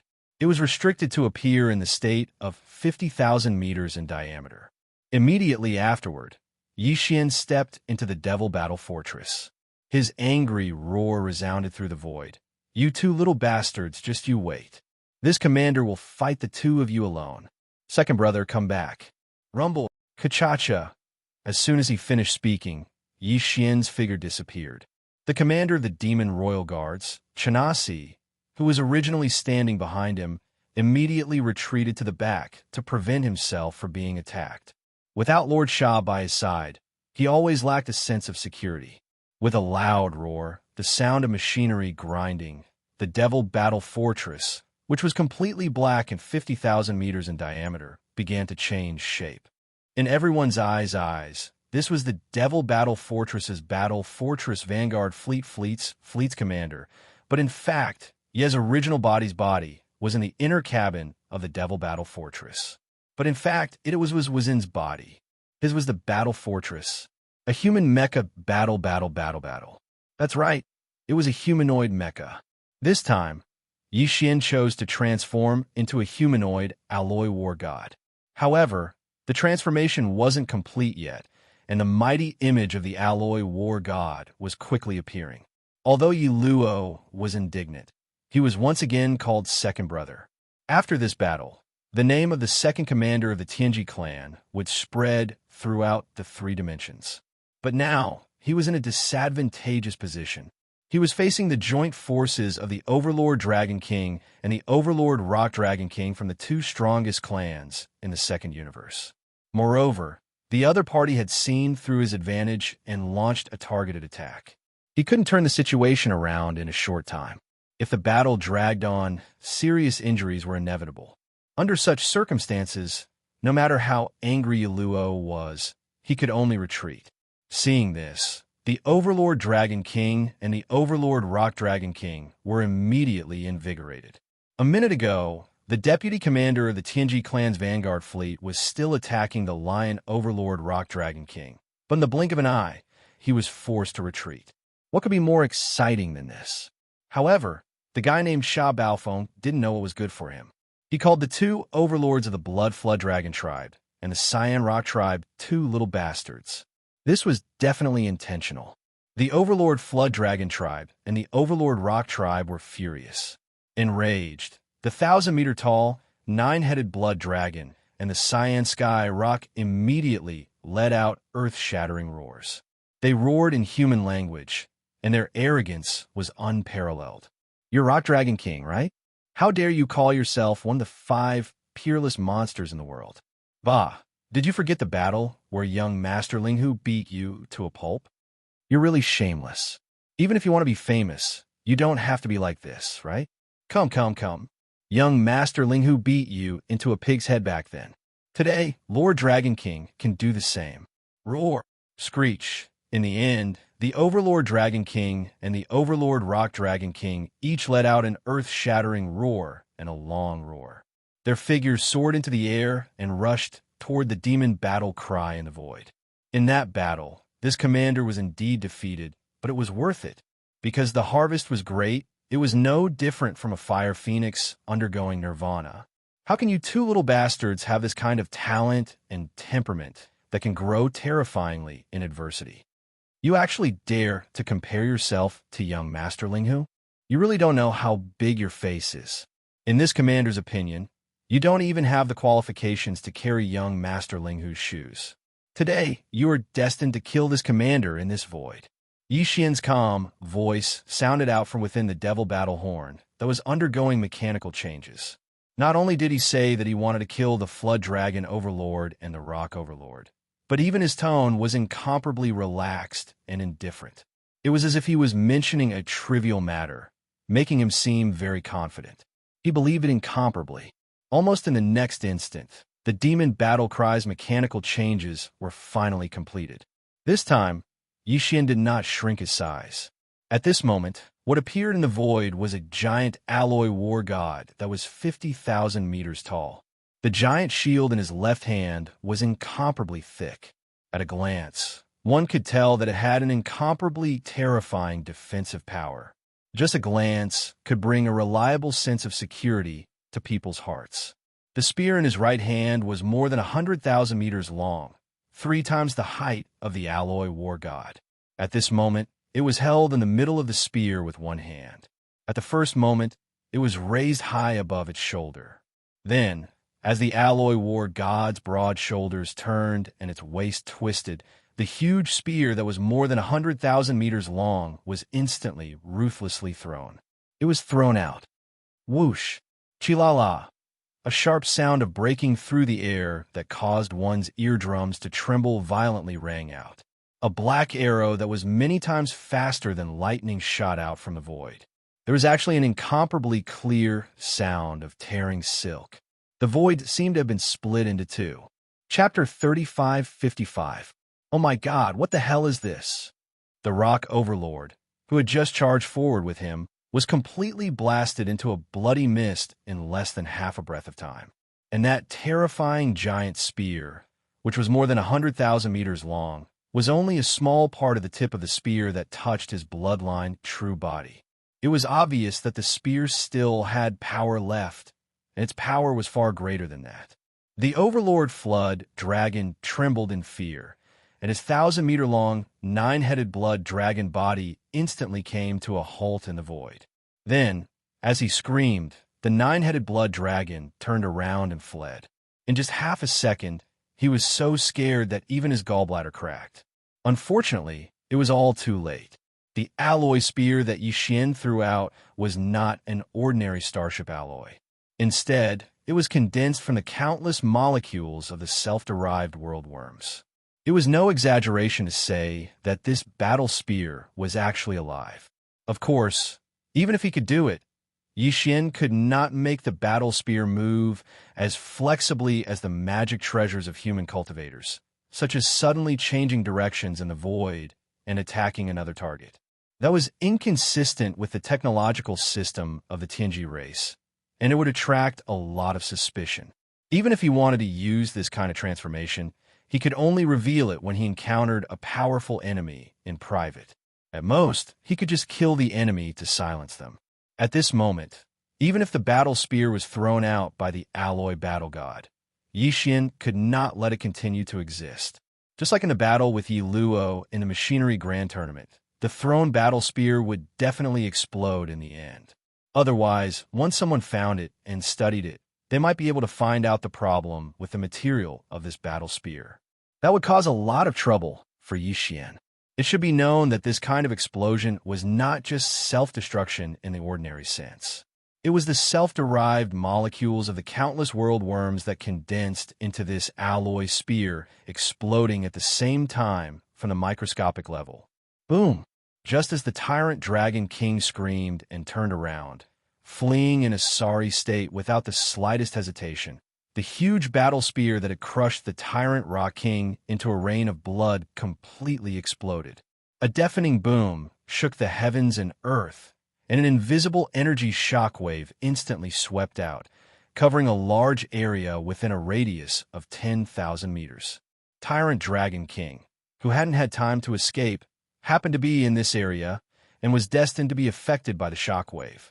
A mournful howl similar to the lion overlords was heard. Then, a majestic rain of blood fell from the void within a radius of 10,000 miles. However, the Jiao overlord did not die. At the most critical moment, the nine-headed blood Jiao's bloodline true body rapidly recovered and was activated to the extreme. His body rapidly expanded, and in the end, the first half of the rapidly expanding nine-headed blood Jiao's body finally exceeded the area where the energy of the explosion was wreaking havoc. Only the second half of his body was affected and blown up. Before the mournful howl fell, the Jiao overlord, who only had half of his body left, turned into a blood-colored afterimage and rushed into the camp of dozens of bloodline true bodies formed by the young geniuses of the various races in the second universe. He directly fled to the back, not showing his head even if he was beaten to death. All of this took a long time to describe, but in fact, it happened in just a few breaths. For the powerhouses of the two camps facing each other from a distance of 100,000 miles in the void, they had just seen the Jiao Overlord and the Rock Overlord roar and rush toward the demon battle horn, which was undergoing mechanical transformation. In the next moment, the demon battle horn, which had completed its mechanical transformation, raised its hand and threw out a spear. In less than half a breath, it dealt with the Rock Overlord. Then, the huge spear exploded, and the Jiao Overlord instantly destroyed half of his bloodline true body. Dragging his seriously injured body, he plunged into the crowd and disappeared completely. It was not until this moment that the exclamations suddenly sounded in the void. Regardless of camp, except for the fleets of the slave races in the first universe, even the powerhouses of the various races in the second universe on the opposite side subconsciously screamed, "Oh my God, what happened? The Rock Overlord is gone? Half of the Jiao Overlord is gone? Is this a dream? He's too powerful. Is this still the Sha Baofeng who was tortured by young Master Linghu? It's as if he has been reborn and completely changed. I didn't expect that battle to bring him such a terrifying advancement." Sha Baofeng's mechanical fusion ability transformed into a mechanical blade mantis. Was it because he was inspired by that battle? This time, he transformed into a humanoid alloy war god. The speed of the spear throw is so terrifying. Moreover, there is a follow-up self-explosion change. This is simply unbreakable. With the speed of this spear, even if he can avoid it, it will definitely shoot to his side. At that time, before he can react, it will suddenly explode. Even if he doesn't die, he will lose a layer of skin. No wonder the Tianji clan dared to boast that they had a peerless genius who could match up to Prince Xian, the invincible god of war, young Master Linghu, and young Master Netherworld. Now, it seems that they were right. That's right. Not long ago, he was tortured like a dead dog by young Master Linghu. In a short time, he was reborn like a phoenix. Whether it is cultivation or talent, the extent of his advancement is so terrifying. This kind of temperament and talent that becomes more courageous in the face of adversity is indeed terrifying. He can be considered a peerless monster of the younger generation. After this battle, the fact that there are 5 peerless monsters of the younger generation in the 3 universes has finally been confirmed. As these exclamations sounded, the alloy war god took a step forward and directly crossed hundreds of miles of the void. He raised his hand and pointed at the huge group of ferocious beasts manifested by the dozens of queens of the second universe's various races in front of the enemy camp, which had already become a mess. His aura looked down on the world as he laughed loudly and said, "I said before that I would fight all of you alone. Now I will destroy one, cripple one, and the rest come at me together. I will teach you how to be human one by one." Bah! Wrong. You are not human at all. Pooh! Pooh! Pew! As soon as he said that, strange muffled sounds came from the flagships of the Second Universe Coalition Army. Clearly, some of the old monsters could not hold it in anymore. They were so angry that they coughed up blood. It was unknown whether they were shocked by the crushing defeat and death of the 3 overlords one after another, or angered by Yi Xian's harsh words. This scene fell into the eyes of the many experts of the human clan and the Federation's 2 major observation groups in the void far behind the Second Universe's huge fleet. It immediately caused a lot of discussion. Amongst them, 2 figures instinctively exchanged glances with each other, and then they muttered softly while revealing a wisp of dense bewilderment and suspicion. Chapter 3556. Currently, only the Tianji clan and its many servant clans, as well as the various clans of the Federation of the Second Universe, had gathered their forces on the battlefield at the edge of the First Universe in this planar space war. However, it was impossible for the human clan of the Third Universe and the headquarters of the Wan Luo Federation to stay out of this war. It could be said that although this war was a confrontation between the First Universe and the Second Universe, the final result of this war would have an impact on the overall situation of the 3 universes. Once the Tianji clan, the overlord of the First Universe, led its many servant clans to victory, then besides the various clans of the Federation of the Second Universe, the Third Universe, where the human clan was located, would also be affected. The entire Wan Luo Federation would fall into an awkward state of imminent danger, and it might even completely collapse because of this war. Therefore, although the various clans of the Second Universe had already announced in advance that this war was a personal grudge between the various clans of the Second Universe and the First Universe, and had nothing to do with the Federation or the human clan, the 2 human clans and the headquarters of the Wan Luo Federation were still facing a formidable enemy. Not only had they gathered a certain amount of troops in the Third Universe, but they were also waiting for the moment when the situation here was not good and the allied forces of the various clans of the Second Universe could not hold on. They would be able to rush over to save the situation and save the situation. Even the 2 human clans and the headquarters of the Federation of the 3 universes had each sent an observation team composed of several high-level officials. Of course, these 3 observation teams from the Third Universe, in addition to closely monitoring the progress of the war at the front of the battlefield, obviously had another mission, and that was to investigate the real reason why the various clans of the Second Universe suddenly went crazy and wanted to start a full-scale war with the First Universe. At this moment, the observation teams sent by the 3 universes were in the void far away from the battlefield, looking at the armies of the 2 clans that were confronting each other from afar. The observation teams sent by the 3 universes only had one 10,000-meter-tall fortress. After all, They were here to gather information and observe the situation of the war, not to participate in the war, so there was no need to make a big fuss. It was more convenient for them to hide in the dark and carry out their operations. However, at this time, all three of these 10,000-meter-tall fortresses had activated their concealment arrays and were closely monitoring the situation in the void far away. All of them were high-level leaders of the three universes. After all, the matter this time was too big. It concerned the future of the three major planes. Even the big shots couldn't sit still and personally came. Within the 10,000-meter large fortress that represented the Wan Luo Federation, overseeing it was the head of the Federation's Overwatch Council, Long Huai. His deputy, the first deputy, Hondo Lifeng, also came along. Representing the immortal dynasty of the science and technology faction was the elder of the residents, Long Ziwen, and some of the higher-ups of the royal family, including the second prince, Long Xiao, also known as Long Shuming. The latter was the name he had used during the royal family's ultimate trial. Other than that, Long Tianba, who had always supported Long Xiao, was also present. Among them were a few of the three great empire's upper echelons and their guards. As for the human cultivator camp, it was a deputy palace master of the Diju Palace, named Gong Xingtian. The last disciple of the palace master of the Diju Palace, Gong Wuxin, was also in the entourage. In addition, there were some powerful cultivators from small sections.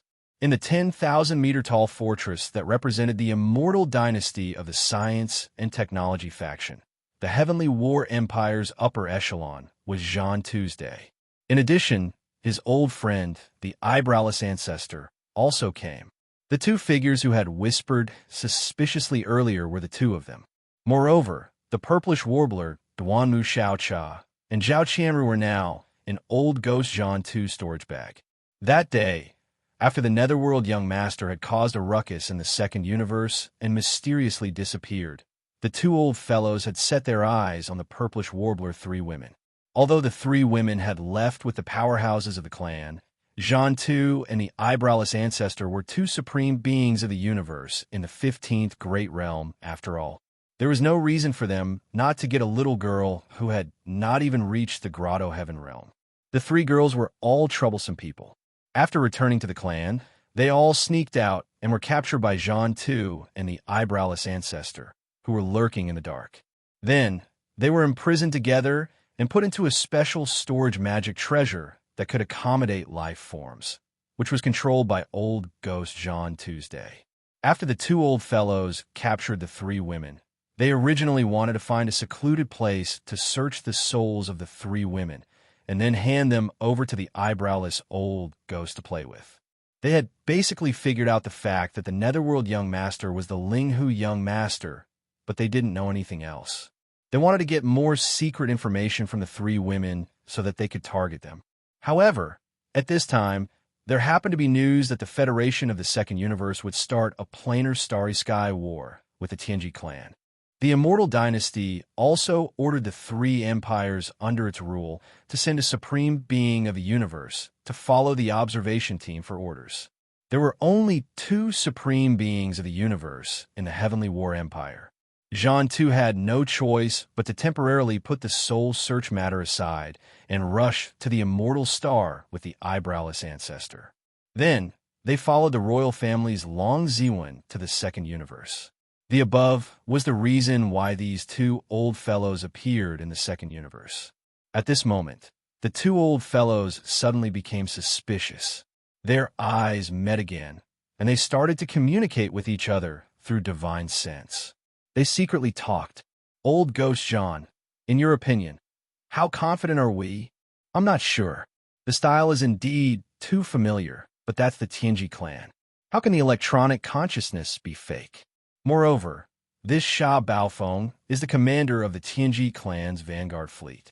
How can the Tianji clan's leader, Dee, not lock him up?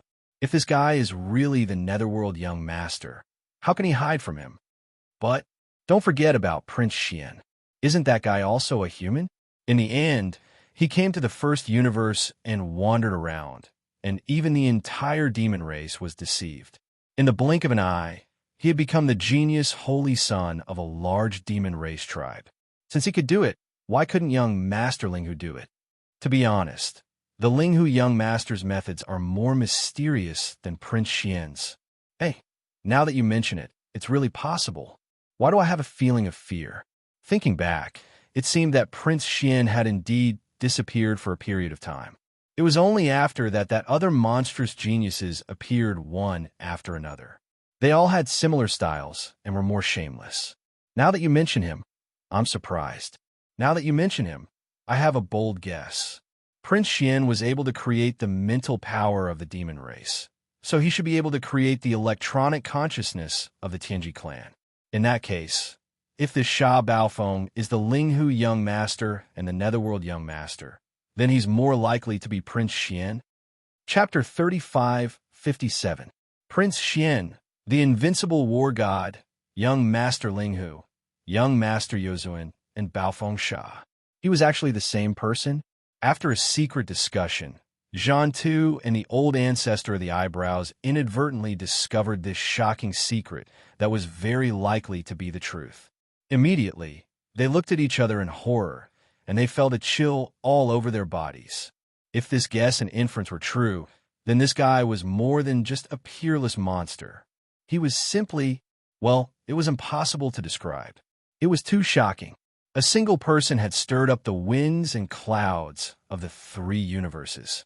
Prince Xian and Baofeng Sha had caused chaos in the first universe one after another, or perhaps all eyes were on them.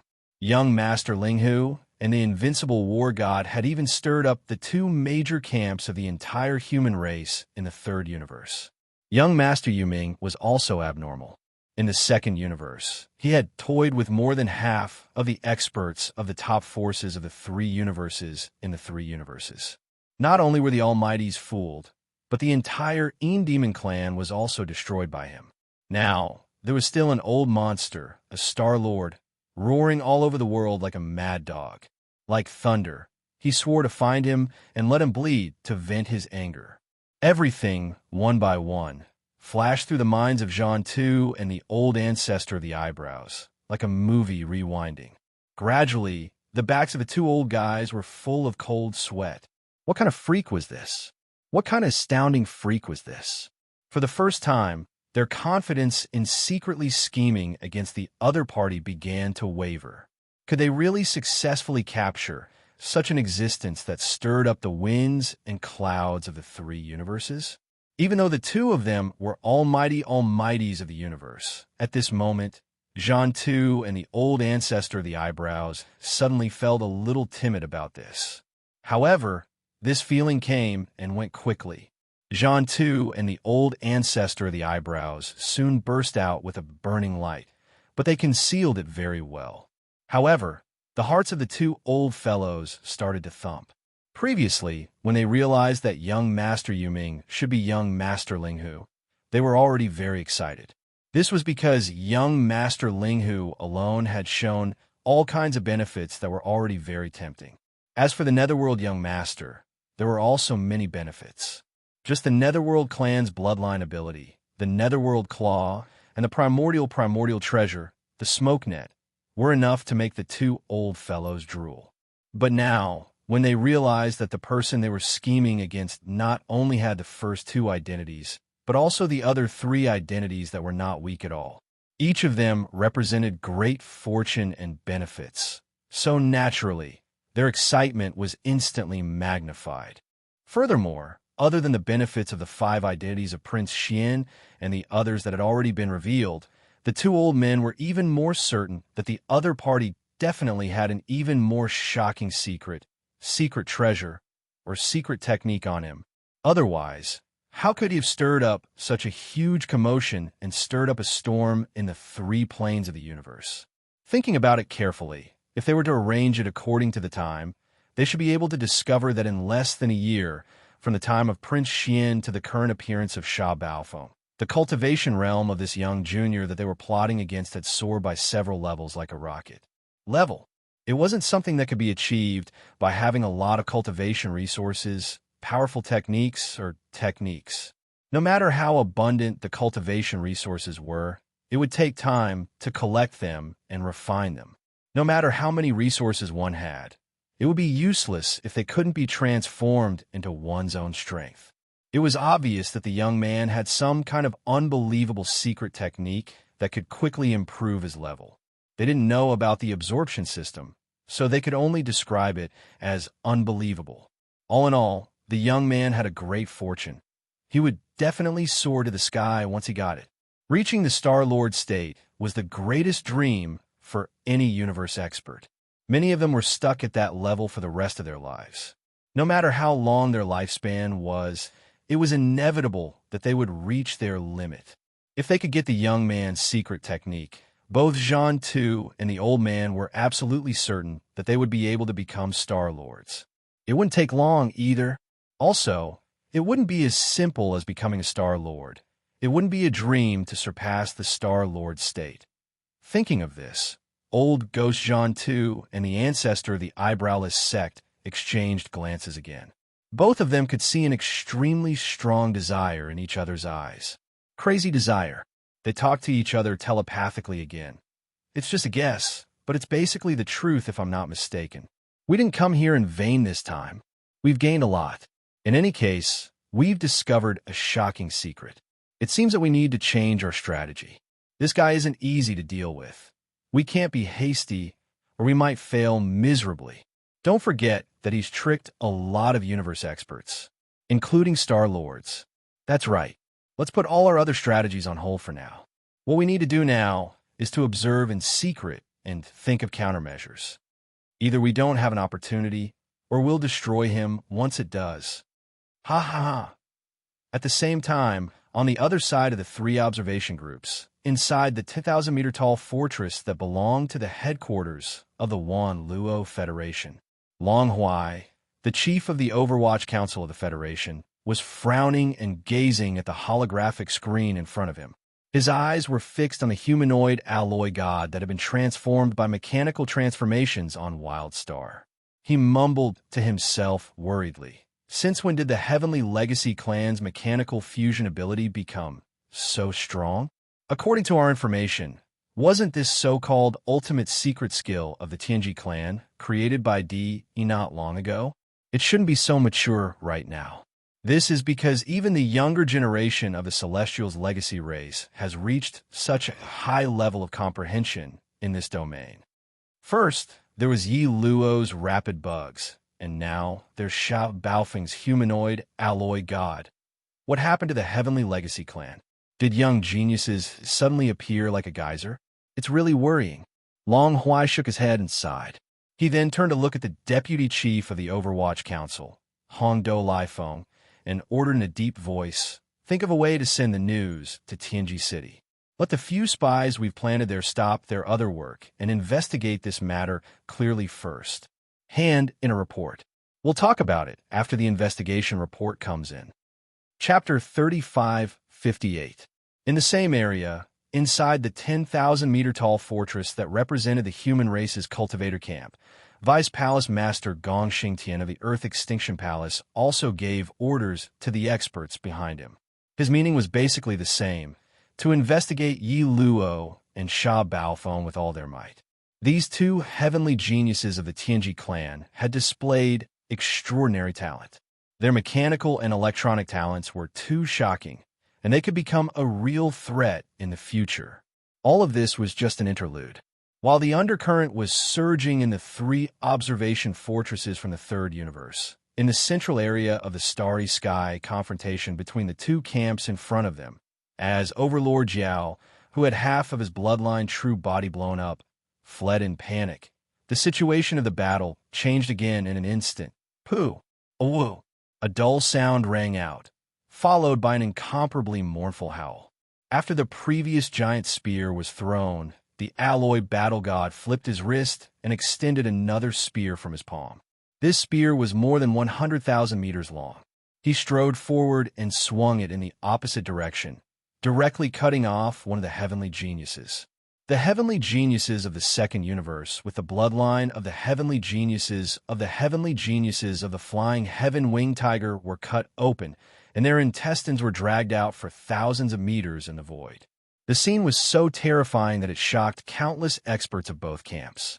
The alloy battle god's attack succeeded once again. His figure flickered slightly as he chased after the second target. At the same time, Yixian's hearty laughter and disdainful mockery rang out one after another. Are these the so-called heavenly geniuses of the various races of the Second Universe Federation? No matter how I look at them, they're just a bunch of clay chickens and pottery dogs. Using the word nest to describe them is too apparent. It's even a bit of an insult to this word. The previous three overlords at least dare to fight, but I didn't expect the nest behind them to be so weak. When they saw me, they were like little girls who were about to be raped. They turned around and ran away, wailing like ghosts and howling like wolves. This is so disappointing. In my opinion, if the so-called heavenly geniuses of the various races of the Second Universe Federation are like this, then they should just not come out and make a fool of themselves. I'll let you go back and find your mother to drink milk. What's wrong with that? Ah, poo, woo. With a hearty laugh, the alloy war god flicked the spear in its right hand again, piercing through the tail of the mixed blood WYRM and nailing it to the void. Then, as he let out a miserable howl, the alloy war god shook the giant spear in its right hand as if it was disgusted. The mixed blood flood dragon, with a hole in its tail, was instantly flung to the ground. Blood rained down from the sky. How disgusting. Little Loach, you're learning how to howl like a wolf? Does your mother know that you're so afraid of death? His words were too cruel. It was as if he was looking down on the Second Universe Federation, but that was the truth. The elites of the Second Universe's allied forces were furious. They were all gnashing their teeth and clenching their fists, but no one dared to say anything. The feeling of being insulted by a single person in an entire universe was too sullen. Many of the elites from the Second Universe were so angry that they were about to explode. Finally, some of the elders of the various races who were sitting in the flagship of the various fleets could no longer sit still. Although they resisted the urge to fight the alloy war god personally, because that would only make them more laughingstocks and bully the weak, they still shouted angrily. All juniors of the various races, if you retreat again, you will be punished according to the clan rules. As soon as these words came out, the dozens of young prodigies of various races who had followed the three overlords out of the array immediately howled. The meaning of the elder who spoke was very clear. Since they wanted to fight and had already gone out, there was no reason to turn back. It didn't matter if they couldn't win, but even if they had to crawl, they had to finish this battle. For the sake of the dignity of the various races of the Second Universe, this elder gritted his teeth and put in a lot of effort. The elders sitting in the flagship of the other races didn't say anything. Obviously, they all had the same intention. Of course, even a fool knew that it was impossible for them to really leave these dozens of young prodigies of various races behind. After all, those who could stand out in the previous situation and fight together with the three overlords were definitely not ordinary people in their respective races. The elders sitting in the flagship of the various races said such words. Other than deliberately maintaining their reputation, what they needed to do was actually just pretend. As the battle unfolded, if dozens of people joined forces and fought together, they could really suppress the alloy war god. Naturally, it would be good. If they were still not a match for the alloy war god and suffered heavy casualties, then it would be impossible for them to win. These old fellows would definitely have other backup plans. It was impossible for them to really watch all of them die on the spot. Regarding this, the dozens of young prodigies of the various races of the Second Universe, who had already revealed their bloodline true bodies, quickly understood after a few moments of panic. Then, they stopped and exchanged glances with each other. In the end, they gritted their teeth and no longer retreated. At the same time, they roared and turned around to attack. The Golden War god charged forward. Roar, roar, screech, angry, or even sorrowful, roars and howls resounded through the void. Dozens of space beasts, all of which were about 10,000 feet in size, turned around at the same time, covering a large area of the void, and roared as they rushed toward the alloy war god. This scene was too shocking. Compared to the previous battle between the Alloy War God, the Overlord Flood Dragon, and the Overlord Rock, its power had increased by countless times. After all, these were dozens of space beasts that were 10,000 feet in size. Basically, all the races of the Second Universe Federation had powerful primordial creatures flowing in their bodies. Once the Bloodline True Body was activated, it was really not much different from the ferocious beasts in the starry sky. Dozens of ferocious beasts rushed toward a 50,000-meter-tall Alloy War God. This scene was like a mechanical expert moving through the void and hunting in the galaxy. It gave people an almost dreamy sense of déjà vu. Little girls of the Second Universe, aren't you running away? Did the crying come back? Ha ha! In that case, I'll teach you how to be a person today. I'll show you what it means to be invincible under the starry sky. In this battle, Xianxia didn't care about which side would win. He was only the commander of the vanguard fleet of the overlord of the First Universe, the Tianji clan. What he cared about was how many eyeballs he could attract in this battle. When he returned to the headquarters of the Tianji clan, he would return to the Tianji clan. Only after reaching the Tianji city could he successfully become the young patriarch of the clan and then have greater authority. In order to rescue the dozen or so generations of imperial uncles of the demon race, it would be more convenient. As the commander of the Vanguard fleet, if he wanted to establish battle achievements, he could buy time before the main reinforcements from the rear arrived. Chapter 35:59. Hum. As the Alloy War God leapt up and took a large stride forward, two high-frequency, humming noises rang out from its gigantic hands. Immediately after that, the huge shield in its left hand and the terrifying spear in its right hand began to change forms at the same time.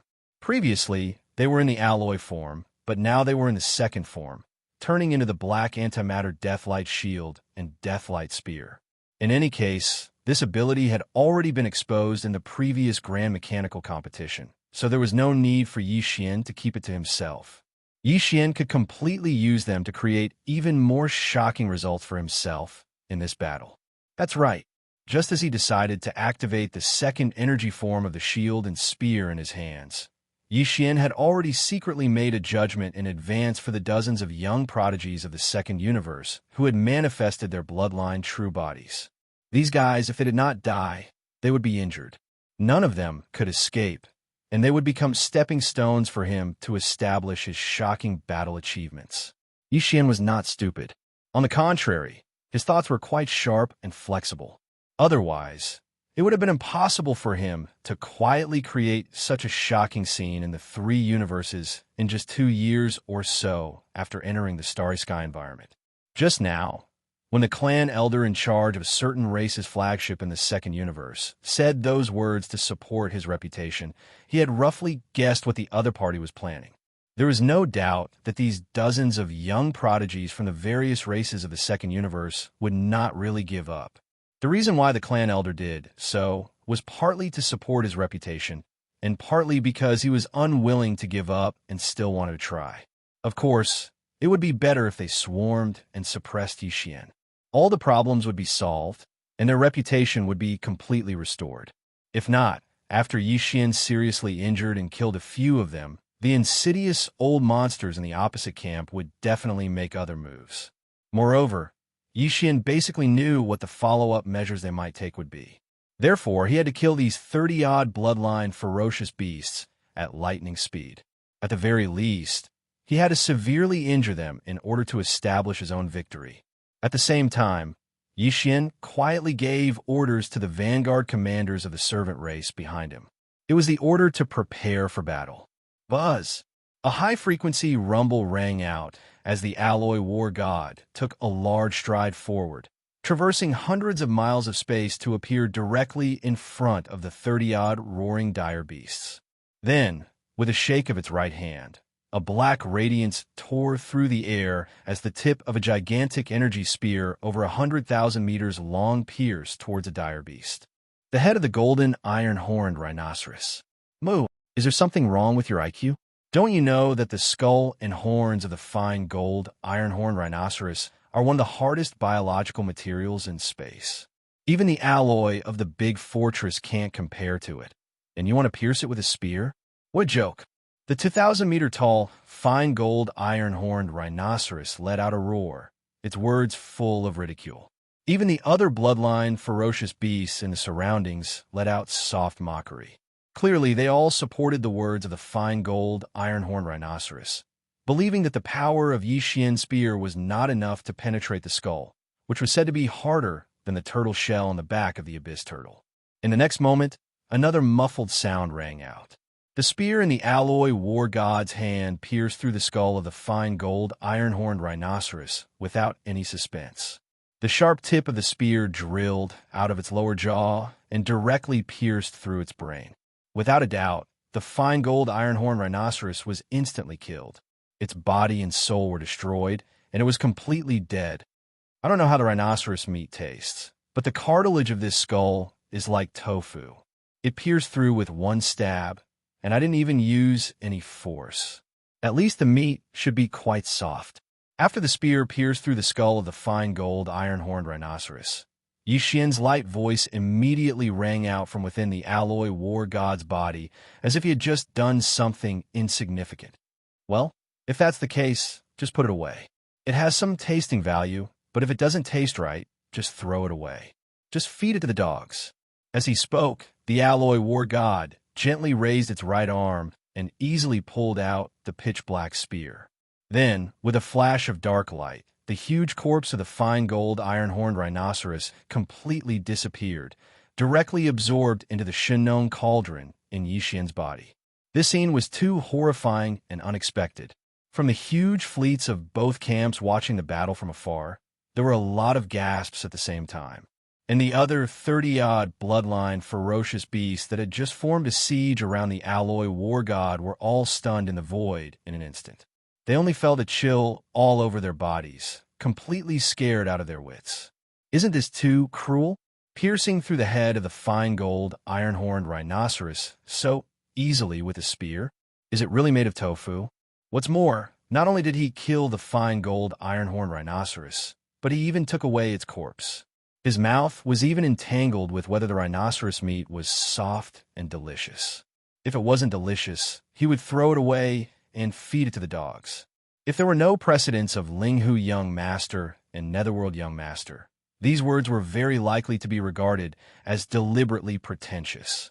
However, with the precedent of those two unprecedented foodies, the various races of the Second Universe had long been extremely sensitive and disgusted by this kind of abnormal starry sky gluttony. So at this moment, when Yi Xian's words reached their ears, no one had the slightest doubt about it. In the 310,000-meter tall fortresses from the Third Universe outside the battlefield in the distance, in the Starry Sky Fortress that represented the human race's science and technology camp, Zhan Tu and the ancestor of the eyebrows subconsciously turned their heads and exchanged glances, understanding each other tacitly. This time, it was definitely Linghu Young Master and Netherworld Young Master. As for whether it was the mysterious Prince Xian or not, this still needed to be verified, but there was basically no suspense. Poof! Just as the more than 30 bloodline beasts were shocked by Yi Xian's cruelty and terrifying means, and were stunned for a moment in the void, the former took advantage of this opportunity and once again swung his spear, cutting open the huge body of a bloodline beast without any suspense. This time, there wasn't even a sound.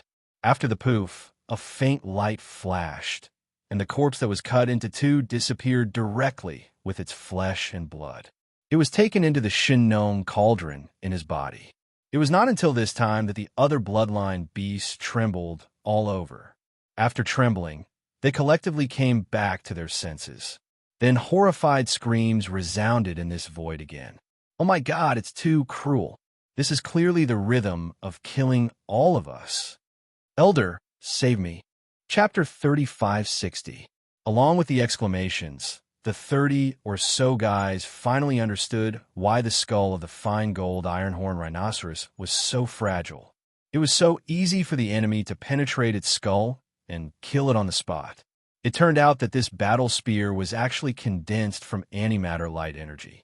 Just like the energy beam of the death ray cannon fired by Stronghold with a diameter of more than 50,000 meters, it was completely indestructible.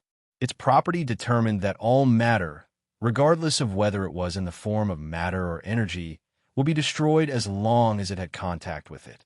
When they came into contact with each other, they would immediately cancel each other out. There was no exception. This was simply too terrifying, and it was simply unacceptable. In fact, in the Tianji clan's machinery competition held not long ago in the star field near Tianji City, when Yi Xian's antimatter light spear appeared, even the Tianji clan, which was known for its first-rate mechanical and electronic capabilities, was greatly shocked. Not to mention the powerhouses of the various races of the Second Universe who were not proficient in the field of science and technology. Even in the two camps in the distant void, exclamations could be heard at this moment, and comments were made regarding this point. Some people shouted that star sky black technology had reappeared, and they associated it with young Master Linghu, who had first demonstrated several types of star sky black technology. They said that it was no wonder that Baofeng Sha had advanced so quickly. It must be that young Master Linghu had not been truly exiled, or he had quietly returned safely. Moreover, he had become acquainted with Baofeng Sha through a fight. The two had previously communicated with each other. Only in this way could the fact that Baofeng Sha had become so monstrous after that battle be more acceptable. This was the only way to explain the new star sky black technology that he had displayed today. Although this statement was shocking, it had to be said that it did make some sense. Many people echoed and expressed their agreement. After all, antimatter light energy had always been very difficult to control. Even for a small stronghold with a diameter of 50,000 meters, the antimatter light energy generator inside the ship could only directly blast out the death ray cannon's energy beam after charging. It could not achieve more precise and in-depth control. But for the alloy battle god to be able to completely and stably condense the antimatter light energy into a battle spear and a battle shield, and to hold them in his hand and use them as weapons, this was simply inconceivable. Even Heaven's legacy race would need to overcome several technical difficulties in order to achieve this. Isn't this star sky black technology? Yi Xian didn't actually know about this. Although he had some understanding of the current state of technology, he wasn't familiar with the specific levels of technology and the technical difficulties that had been unsolvable. After all, there were too many things at hand, one after another. He had no time to study these useless things. Otherwise, he definitely would not have revealed his antimatter death light spear and death light shield in the Tianji race's machinery grand competition. In fact, what he didn't know was that the clan leader of the Tianji clan, Di, and Old Ghost Wen Xing, were suspicious of him precisely because of this. Of course, the main focus of this suspicion was still on the Baofeng that he had already handed over. However, as Di, he could not find any problems with the Baofeng. The spearhead of suspicion was undoubtedly on Yi Xian. Not only Di, and Wen Xing, but at this moment, even Yi Luo was suspicious of Yi Xian. He was also shocked by the terrifying means displayed by Sha Baofeng before. Later, he thought it through and suspected that it was because his fortress, the Baofeng, had been specially modified. But now, it seemed that things were clearly not so. Sha Baofeng could casually pick a small fortress of the demon race and transform it at will. He could easily create the antimatter death light spear and death light shield, shocking the entire starry sky. This was definitely not the so-called machinery fusion heaven. What he could do involved too many technical difficulties. He's getting more and more mysterious. What did Sha Baofeng experience? Staring blankly at the battlefield in front of him, Yi Luo muttered to himself, but his eyes flickered with suspicion at the same time. In the void battlefield in front of him, after the alloy battle god swung his spear and killed the second bloodline dire beast, he did not delay any longer and immediately launched the final attack. This was because he knew that with the appearance of the antimatter deathlight spear and deathlight shield, there was basically no hope for the more than 30 young elites of the various races of the Second Universe to besiege him. Under such circumstances, the elders of the various races of the Second Universe and the fleet flagships of the rear camp would definitely not continue to allow this kind of meaningless sacrifice to continue. If there were no accidents, the first large-scale battle of this planar-level starry sky war was about to begin. At that time, Yixian would no longer have the chance to display his invincible demeanor. This was a confrontation between two enormous fleets. Moreover, this kind of battle in the void wouldn't have too high of a requirement for the commander's commanding arts, and there wouldn't be much left for him to be amazed by. There was still room to play. To put it bluntly, it was just you and me attacking each other and injuring each other. It was gorgeous, but direct, a bloody hand-to-hand battle. Therefore, if Yixian wanted to gain more military merits and establish a more solid personal reputation in this battle, this was his last chance in time before the first full-scale Starry Sky war began. Puff! A woo! Whoosh! With this iron-blooded mentality, under the control of Yixian's electronic consciousness, the alloy war god immediately swung the terrifying energy spear that was more than 100,000 meters long. Even the huge antimatter death light shield in his left hand was swung around like a giant round blade. In the blink of an eye, the alloy war god rushed into the midst of the more than 30 bloodline dire beasts. The spear danced and the shield rumbled. It used the simplest and most direct method of attack, either slamming down hard or gently lifting up. What made people feel a chill down their backs was that no matter what kind of attack it was, as long as the spear and shield in Yixian's hand came into contact with a scale or a corner of the opponent, it would instantly cause a strong killing power, triggering a puff sound and the sound of fabric tearing. As for the mournful howls, they rose and fell one after another. These more than 30 bloodline dire beasts were completely terrified. They gave up on resisting and became desperate soldiers.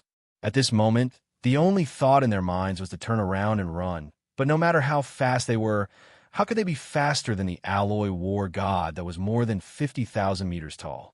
Moreover, the alloy war god still had a huge spear that was more than 100,000 meters long in his hand. He would often close in with a large stride and then slam down with his shield. If there was still some distance between them, he would lift up the spear in his right hand. With a length of more than 100,000 meters, even if only the tip of the spear touched the opponent, it would still be a problem.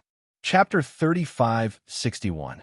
Inside the Shinong Cauldron, in the depths of the ring-shaped volcano in the central district, the Yingji clan's young patriarch Ji Jinghong, the Barbarian Bull clan's young protagonist Ri Tian, the Golden Eagle clan's young master Jin Haoyan, and the Greedy Wolf clan's young descendant Lang Ganglai were all locked up in this sealed cage. During this period of time, the great demon young master Linghu had not come for a long time. Ji Jinghong and the others had gone through their initial anger, especially after seeing Yixian throw in the Battle Lion clan's young master Shirbafeng's huge lion head for a meal and immediately take it away. Now, they were completely dejected. They had a feeling of accepting their fate. They had long lost the sharp and unyielding spirit they had when they were first caught by Yixian. In this space inside the cauldron, all kinds of spiritual energy were abundant. After all, the area around the ring-shaped volcano was planted with all kinds of heaven and earth treasures. Although they were not ripe yet, they were basically rare in the outside world. Therefore, the spiritual energy produced was still very abundant. In addition, all the spiritual energy was sealed inside the cauldron and did not leak out.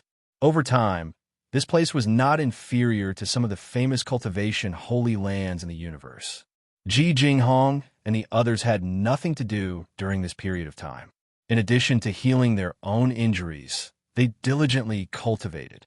At first, they still had the idea of taking advantage of the great demon, young Master Linghu's absence to break through their cultivation and then think of a way to break out of the cage. Once the great demon, young Master Linghu's true body came, they would attack together and take the opportunity to escape. However, when the four of them had all broken through a small level not long ago, they still found that no matter how hard they tried, they couldn't move the cage at the bottom of the volcano at all.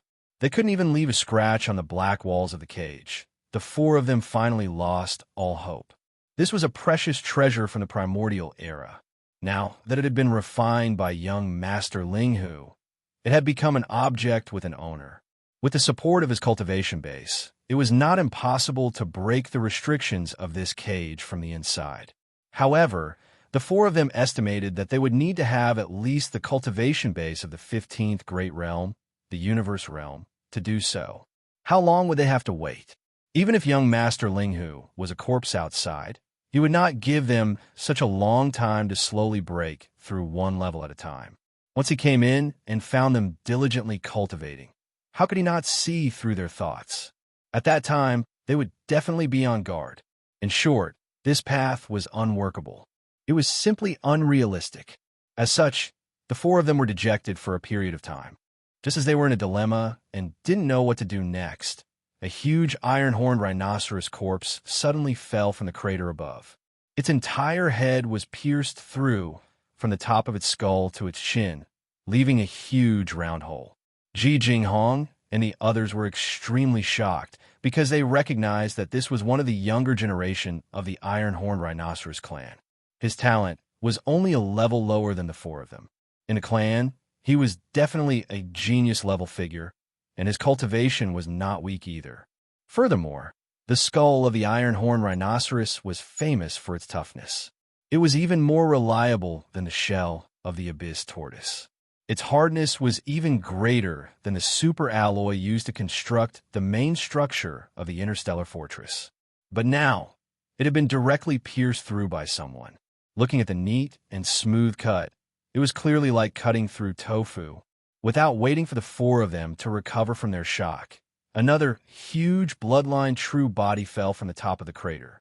It was also a bloodline true body that was cut in half. It was also a bloodline true body of a clan in the second universe. Then, after a while, the crater fell one after another like dumplings. They were all elites of the younger generation of the Federation of the Second Universe. Not only did Ji Jinghong and the others recognize some of them, but they even recognized some of their clansmen. Seeing this scene, Ji Jinghong and the others were frightened. They secretly thought that this young Master Linghu was really a great demon. Looking at the clansmen of the nearly 20 unlucky fellows who were thrown in, it was clear that they were directly attacking the second universe. A truly valiant life didn't need to be explained. Only he could do this kind of thing. What surprised the four of them was that the nearly 20 unlucky fellows who were also thrown into the Shinnong Cauldron were all seriously injured, except for 4 or 5 corpses or mutilated corpses. They wouldn't die at all. With the abundant spiritual energy in the Shinnong Cauldron, they would be able to recover soon. Unfortunately, all the newcomers, whether they were alive or dead, were all like the four of them. They were locked in cages that appeared spontaneously along the walls at the bottom of the crater. It was basically hopeless to want to escape. In reality, Ji Jinghong and the other 3 had no hopes of escaping at all. However, after such a long time in GMO, a dozen or so new recruits had finally arrived with great difficulty. Unexpectedly, they were still alive, and more than half of them hadn't fainted. At this moment, they were looking around with incomparable terror. The 4 of them were immediately interested. They all greeted them, looking very excited. There was no other way. They had been locked up for too long. Their original arrogant temperament had long been worn down. Now, their excited appearance was a little suspicious of them going crazy. As the 4 of them took the initiative to stand up, shouted loudly, and called out the names of some of them. The dozen or so guys who weren't dead, but were only seriously injured, finally saw the existence of Ji Jinghong and the others. Then they all exclaimed, "Huh? Ji Jinghong? Jiao Ri Tian? Aren't these guys all dead?" They were roasted and eaten by young Master Linghu. Heavens, are we going to die like this? But shouldn't be. Before the world turned upside down, I clearly remember that my injuries were far from being enough to kill me on the spot. Stop dreaming, brother. We saw Ji Jinghong and Jiao Ri Tian. How can it be fake? I didn't expect the legendary hell prison to be like this. But it's a little similar. At least it's underground. These words made Ji Jinghong and the others furious. What did it mean? Seeing the 4 of them proved that they were in hell prison? This was clearly cursing them in a roundabout way. No, it wasn't a roundabout way at all. It was too obvious. There was no disguise at all. In anger, the 4 of them immediately cursed. After all, They were the young masters of the top 10 clans. In the circle of the younger generation of the clans in the second universe, their status and identity were obviously higher than this group of new recruits. They were fully qualified to be cursed. After some chaos, both sides figured out what had happened, and then they all exclaimed in horror. For a time, the vast plain at the bottom of the ring-shaped volcano was completely shrouded in a frenzied aura. What? You didn't die that day? You were just imprisoned by young Master Linghu?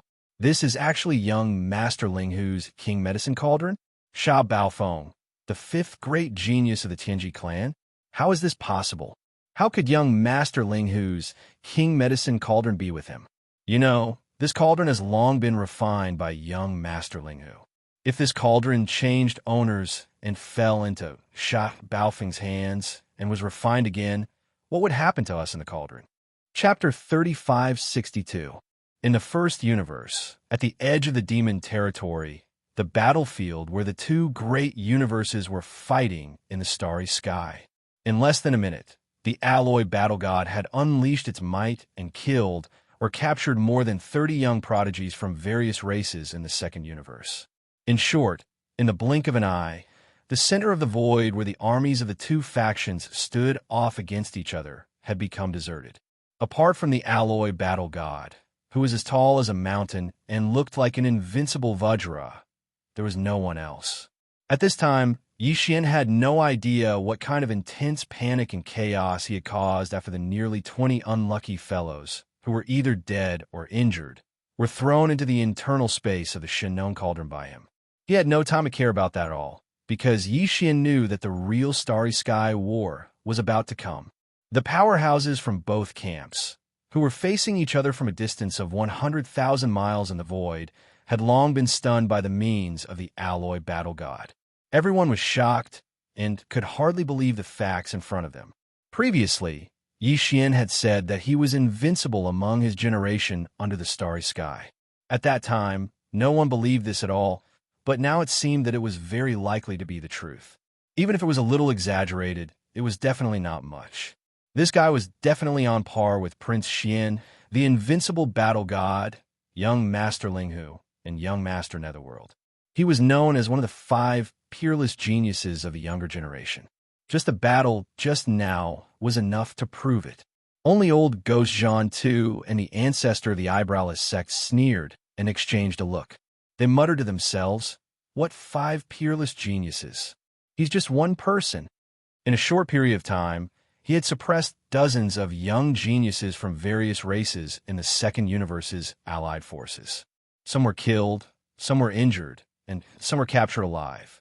This battle record made all the powerhouses of the younger generation of the two camps feel extremely ashamed. The second prince of the Eternal Dynasty, Long Shao, the little princess of the colored python race, Medusa, and the other side. Although they were unwilling, they could not muster up any temper. Even Yi Luo, who was already suspicious of Yixian, couldn't help but secretly admire him after seeing the results of this battle.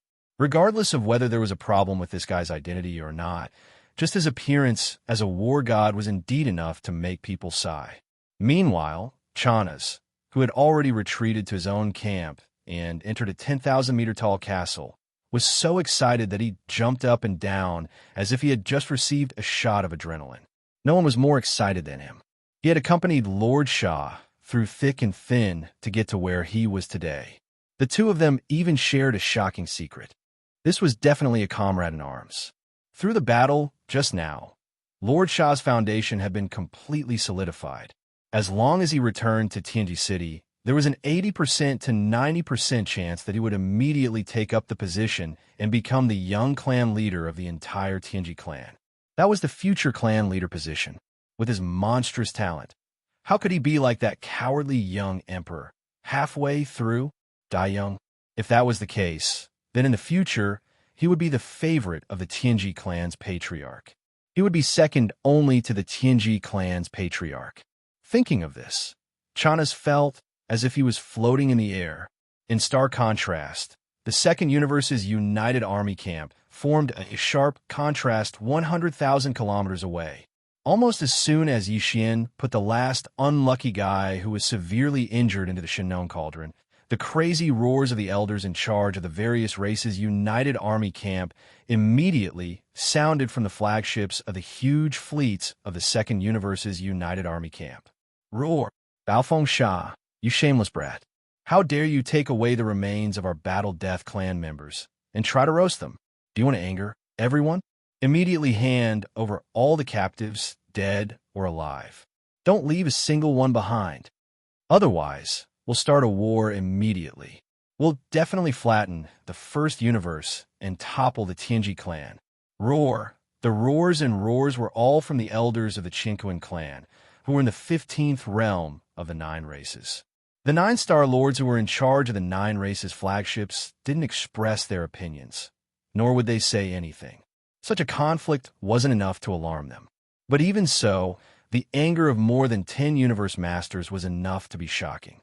As these furious roars rang out, the powerful consciousnesses of more than a dozen universe gods all swept out from their respective fortresses, bombarding the alloy war gods' peerless and independent, imposing figure at the center of the confrontation between the 2 factions. They were obviously planning to take advantage of the chaos and kill Yixian on the spot. At the very least, they would be able to vent their anger. Not only would they save the dignity of the races of the Second Universe, but they would also make the huge vanguard fleet of the enemy camp lose their commander and fall into chaos temporarily. Then, in the face of the united army camp of the Second Universe's united army camp, the first battle of the plane-level space war would most likely end with the victory of the invaders of the Second Universe. It would greatly boost morale, which would have an immeasurable impact on the following battles.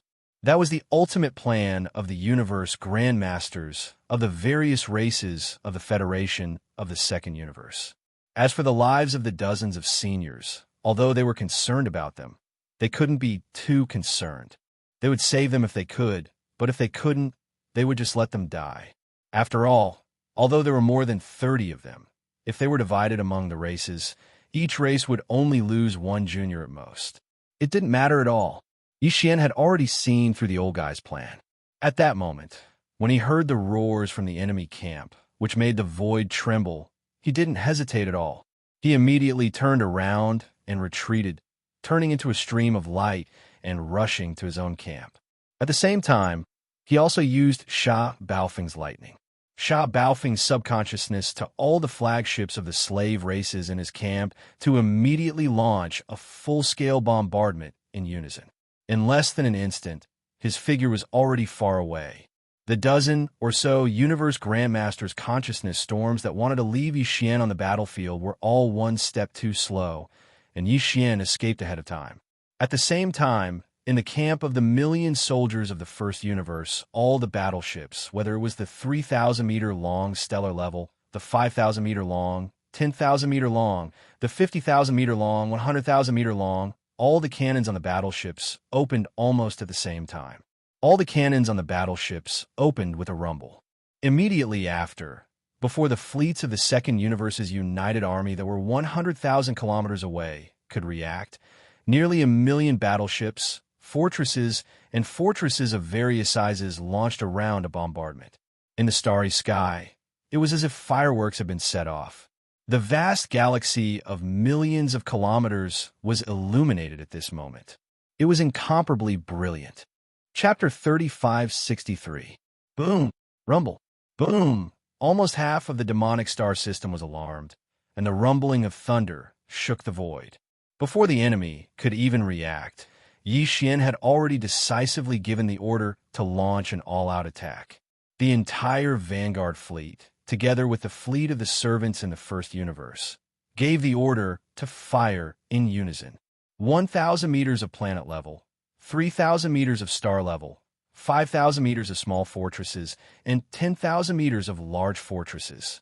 In addition, there were more than 350,000 meters of small fortresses, especially the antimatter death ray cannons of the large fortresses with a diameter of 100,000 meters. Each energy beam had a diameter of 20,000 meters. At this time, the sky was covered, and in the blink of an eye, more than half of the sky was lit up. This was nearly 1 million battleships of various types firing at the same time. The scene was too magnificent. Not only were the powerhouses of the various fleets of the Federation from the First Universe unfamiliar with this scene, but the powerhouses of the slave army from the First Universe were also unfamiliar with this scene. After all, the last time this kind of planar war broke out was tens of thousands of years ago. Everyone was shocked by this scene. For a moment, the fleet of the Federation fleet from the Second Universe didn't have time to react properly. Although the two camps were separated by 100,000 kilometers of space, for the energy beams of the various battleship cannons, this short distance really didn't take much time to cross. The time spent was almost negligible. Therefore, in the opposing camp 100,000 kilometers away, some battleships were damaged or even destroyed in an instant. Rumble. Boom. A huge explosion came from the opposing camp. Some of the battleships bearing the brunt of the attack didn't even have time to put up their energy shields before they were hit by the whistling energy beams. Especially the hundreds of battleships that were hit by the energy beams from the main cannon of the large fortress, they were immediately met with tragic ends. This was the antimatter death ray cannon of the large fortress with a diameter of 100,000 meters. The energy beam of the death ray cannon had a diameter of 20,000 meters. If it hit a 10,000-meter large fortress, it would directly vaporize, causing it to disappear in an instant. If a small fortress with a diameter of 50,000 meters was hit, it would leave behind a huge hole that took up half of the entire battleship, instantly losing its combat power and exploding on the spot. Even if a fortress with a diameter of 100,000 meters was struck, it would still be severely injured even if it didn't die. A huge roar echoed endlessly. In just a few breaths, among the nearly 1 million ships from the various races of the Second Universe Federation, hundreds of battleships at the front had exploded. The various types of battleships that were more or less damaged and affected their combat strength numbered in the tens of thousands. The entire space had been completely illuminated. The dark space of the universe was as bright as day. There was no smoke, but it was filled with an extremely tragic aura. Immediately afterward, in the flagship of the fleet of the Second Universe Federation, the exasperated roars of the elders of the various races rang out.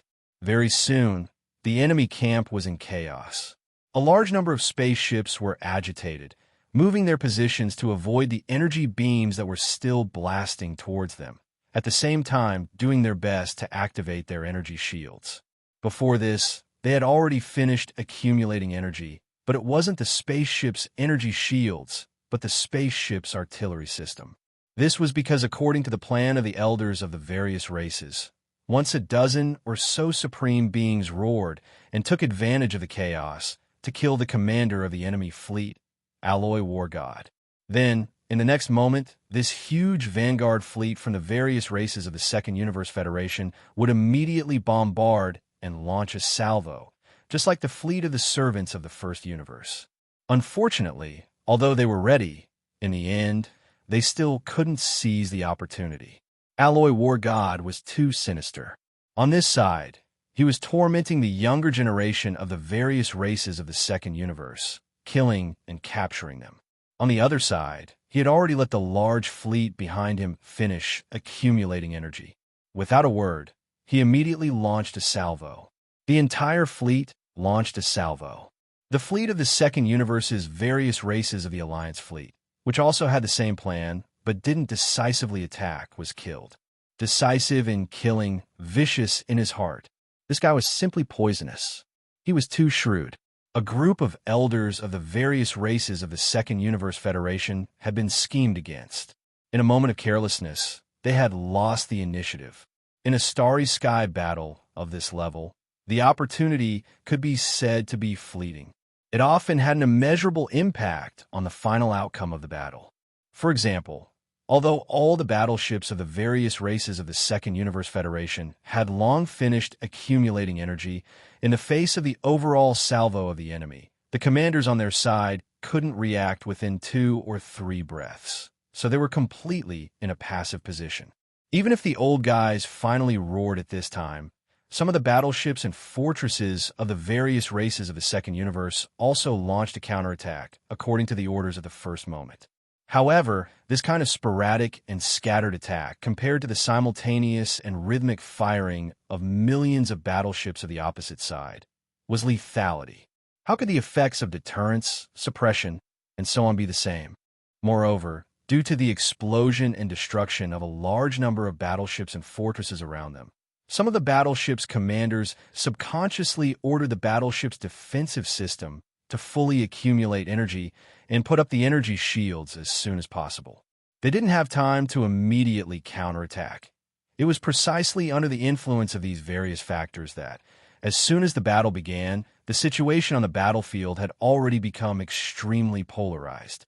On this side, all the battleships, fortresses, and fortresses of the First Universe's servant races, a total of nearly 1 million, were firmly maintaining their formation. Not only were they holding up their energy shields, but they were also continuously launching wave after wave of rhythmic overall salvo. The firepower was too fierce, and they had been maintaining pressure. The suppression effect. As for the Alliance army from the Second Universe, although there were also nearly 1 million battleships of various types, at this moment, they were in a mess.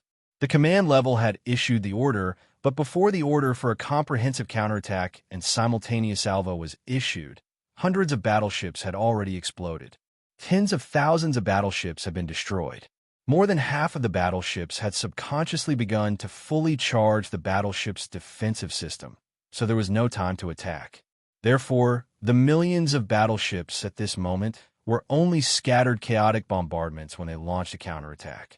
Although the giant antimatter energy death ray cannons fired from some of the large fortresses with a diameter of 100,000 meters also caused casualties on the side of the fleet of the First Universe's servant races, that was only a small number. After all, it couldn't affect the overall situation at all. The battle situation had been one-sided from the beginning. However, the other side's millions of battleships were firing at the same time. Among them, there were even 3,000-meter-long star-level battleships with a range of less than 100,000 kilometers. They were also maintaining a rhythmic bombardment. Chapter 3564. As the first great battle finally began, the 3 observation fortresses from the Third Universe behind the allied forces of various races in the Second Universe were filled with curses. Regardless of whether it was Long Huai, the Overwatch Council's president who represented the headquarters of the Wanluo Federation, Long Zuan, the imperial family's resident elder who represented the Immortal Dynasty, Gong Xingtian, the deputy palace master of the Dijua Palace who represented the Shijua Celestial Palace, or even Zhan Tu, the eyebrowless ancestor, and the others. All of them cursed loudly. After all, they did not want to see the Second Universe lose this battle. More importantly, if that happened, it would make Sha Baofeng, the heaven-defying monster who had become the commander of the Tianji clan's vanguard fleet, even more powerful. Once he became the young patriarch of the Tianji clan, it would be even more troublesome. He would be even more difficult to deal with. With his ability and means, if he really became the deputy patriarch of the Tianji clan, wouldn't the clan's foundation and resources all be reduced to resources for his growth? Damn it! Are the elders of the various races in the Second Universe's Federation full of sh*t? They actually let the enemy take the initiative like this. They're too stupid. Can't they see how slippery that guy is? Previously, he had nibbled away more than 30 young geniuses of various races step by step. The rhythm was too obvious. It was clearly deliberate. At first, he was just luring the enemy in. The situation is not good. A huge fleet of millions has been turned into such a situation in the hands of these old guys. If it were in the dynasty, the commander would be executed on the spot. Roar. I'm so angry. A group of guys who don't understand the art of command. A good overall camp has now been turned into a mob. This side is bombarding the other side's defense. What happened to the agreed unified command and dispatch? Their minds are full of sh*t. The opportunity has been lost, and the situation has just been settled. What we can do now is to try to stabilize the rhythm as much as possible and then find a way to disrupt the enemy's camp. Otherwise, there will be no chance to reverse the situation. Let's see how they deal with it. Presumably, in terms of creating chaos, that group of brainless elders of various races should have some unique means. Otherwise, there's really no need to continue this battle. As the 3 observation fortresses from the 3rd universe roared, the huge coalition army of the 2nd universe finally stabilized after the initial chaos and the destruction of 70,000 to 80,000 battleships of various models. All the warships had successfully raised their energy shields. This way, the number of casualties would be reduced. It was no longer possible for hundreds or thousands of people to die. After all, with the energy shield of the shipboard defense system, as long as it was not the antimatter death ray, the other shipboard energy cannons would have a certain amount of defensive buffering ability. Even if the ship was damaged, it would be extremely limited. This was also why planar-level space battles would often last several years or even decades once they started. On one hand, there were too many battleships participating in the battle. On the other hand, the Tsung clan had defensive light shields. As long as it was not a sneak attack, the damage ratio was very small. Both sides had very powerful weapons. The ability to fight for a long time. After the problem of casualties and battle damage was alleviated, the counterattack of the allied forces of the various races in the 2nd universe quickly returned to normal. At first, it was chaos. Scattered energy light pillars were shot out one after another. Later, they finally formed a rhythm with the opposing camp, and they fired in unison. One wave. Then, the battle between the two sides was in full swing. The entire vast void was never quiet, and it was always roaring. Then, from the 2 corners of the huge coalition army of the 2nd universe, some small fortresses with special functions, and even large fortresses with a diameter of 100,000 meters began to rush out from the 2 corners into the battlefield. They wanted to get close to the opposing camp and carry out some kind of war plan. After all, although both sides had stabilized their attacks, in terms of the overall situation, the coalition army of the 2nd universe was basically being suppressed. They had to break this unfavorable situation. Unfortunately, Yixian was not blind.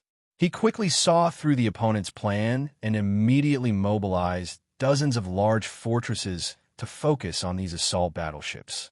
Soon, all of them were beaten back, and no one dared to show up again. Although 100,000 kilometers of the void was not too far away, it was obviously not easy to cross over and appear in the enemy camp to create chaos in such a large void battlefield where the light beams of battleship cannons were as dense as rain.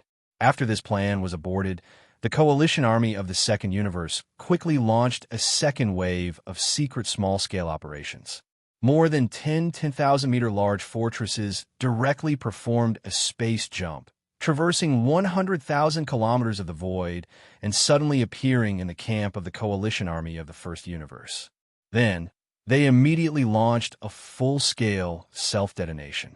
Although there were a few large fortresses that were discovered in time by the large fortresses nearby, they were directly wiped out by the energy light beams of the antimatter death ray cannons with a diameter of 20,000 meters, and the crisis of self-detonation was averted. However, there were still 4 large fortresses that succeeded in the sneak attack. Boom, boom, boom. There was a huge roar as 4 massive fireballs instantly exploded in the massive camp of the 1st universe's slave race coalition army.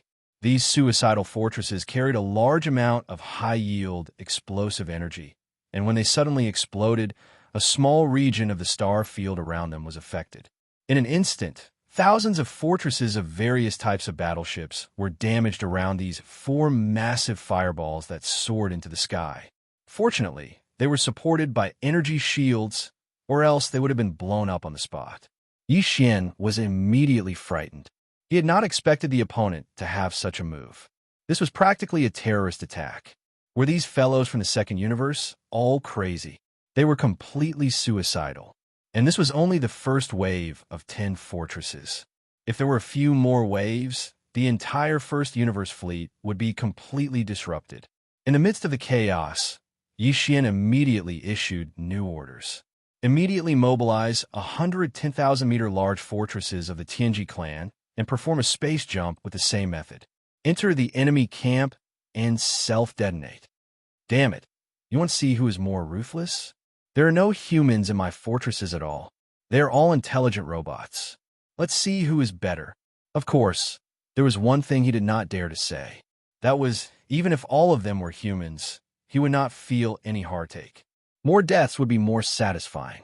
Anyway, the two camps that were fighting and tormenting each other were all his enemies. It would be best if they all perished together. Hum, hum. A series of buzzing sounds that shook the void rang out. 110,000-meter-tall fortresses that were filled with a large amount of explosive energy and were completely controlled by intelligent robots disappeared from their own camp at the first moment. When they reappeared, they were already in the enemy camp 100,000 kilometers away, and they immediately launched their own self-defense. They exploded. Chapter 3565. Boom! Rumble, 110,000-meter-tall fortresses directly jumped, traversing 100,000 miles of void space, and appeared among the allied forces of various races in the second universe. Then, they began to self-destruct. The rumbling sounds of explosions rang out endlessly, and 100 fireballs exploded. Even though all the battleships of the allied forces of various races in the second universe had already put up energy shields, there were too many 10,000-meter-tall fortresses that had jumped over. For a moment, many battleships were affected and directly exploded. The number of battleships and fortresses that were destroyed reached thousands. It could be said that the losses were heavy. This scene shocked the elders of various races in the flagship. They were preparing to order a second round of suicidal attacks, but they did not expect the other party to be even more decisive. It was fine if they just followed suit, but they actually went from bad to worse. One time, they threw out 110,000-meter-tall fortresses, completely disrupting their rhythm. Behind the camp, in the 3 observation fortresses from the third universe, the angry curses of Long Huai and the others from the Federation's Overwatch Council rang out again. Pig, you actually want to compete with the Tianji clan in terms of suicidal jumps and self-destruction? Can you compare the number of battleships to the Tianji clan? All of their people are born experts in battleship construction. In addition, all of their suicidal fortresses are filled with intelligent robots, which do not harm their foundation at all. This is using the lives of our people to compete with their resources. It's not worth it. Why don't you make something more ruthless? If you send 1,000 suicidal fortresses over at once, you can basically determine the outcome of the battle. Yet, you feel the pinch. Do you think you're playing house by sending 10? Now you're being checkmated. This round, we lost again. Sai, what a good opportunity for a sneak attack, but in the end, we still ended up at a disadvantage. The problem with the leadership is too big. The other side is obviously a unified command. After all, the Heaven's Legacy race is the only overlord in the first universe. All the other slave races have to bow down and listen to their orders. A decisive vanguard commander of the Heaven's Legacy race who killed without hesitation. Sai, what a good opportunity for a sneak attack, but in the end, we still ended up at a disadvantage. The problem with the leadership is too big. This way, we can ensure the unity of the entire faction's offense and defense. On the contrary, everyone in the second universe's alliance army is an equal race. Even the 9 races participating in the war are restraining and restricting each other. It is impossible for them to form a unified command. Just like the jump self-destruct sneak attack just now, it is obvious that none of the races want to lose their people. In the end, there were only 10 suicide castles in the first round. If there were more, not to mention 1,000, even if there were 300 or 500 suicide castles, the overall situation would basically be determined. What a pity, at the same time, on the battlefield where the two sides were fighting, as the 100 suicidal 10,000-meter-tall fortresses that the Heaven's Legacy race had thrown and exploded, the Second Universe Alliance Army, which had suffered heavy losses, immediately had some 50,000-meter-tall and 100,000-meter-tall fortresses activate their spaceships. A formless void tremor zone was formed in front of it, preventing the other party from making a suicidal jump and descending again. But at the same time, this also cut off the possibility of them using this method to launch a sneak attack again. All in all, In this wave of sneak attack, the Second Universe Alliance army had completely failed. Not only did they not cause chaos to the other party, but they had also shot themselves in the foot. This made the situation that the Second Universe Alliance army was facing even more unfavorable.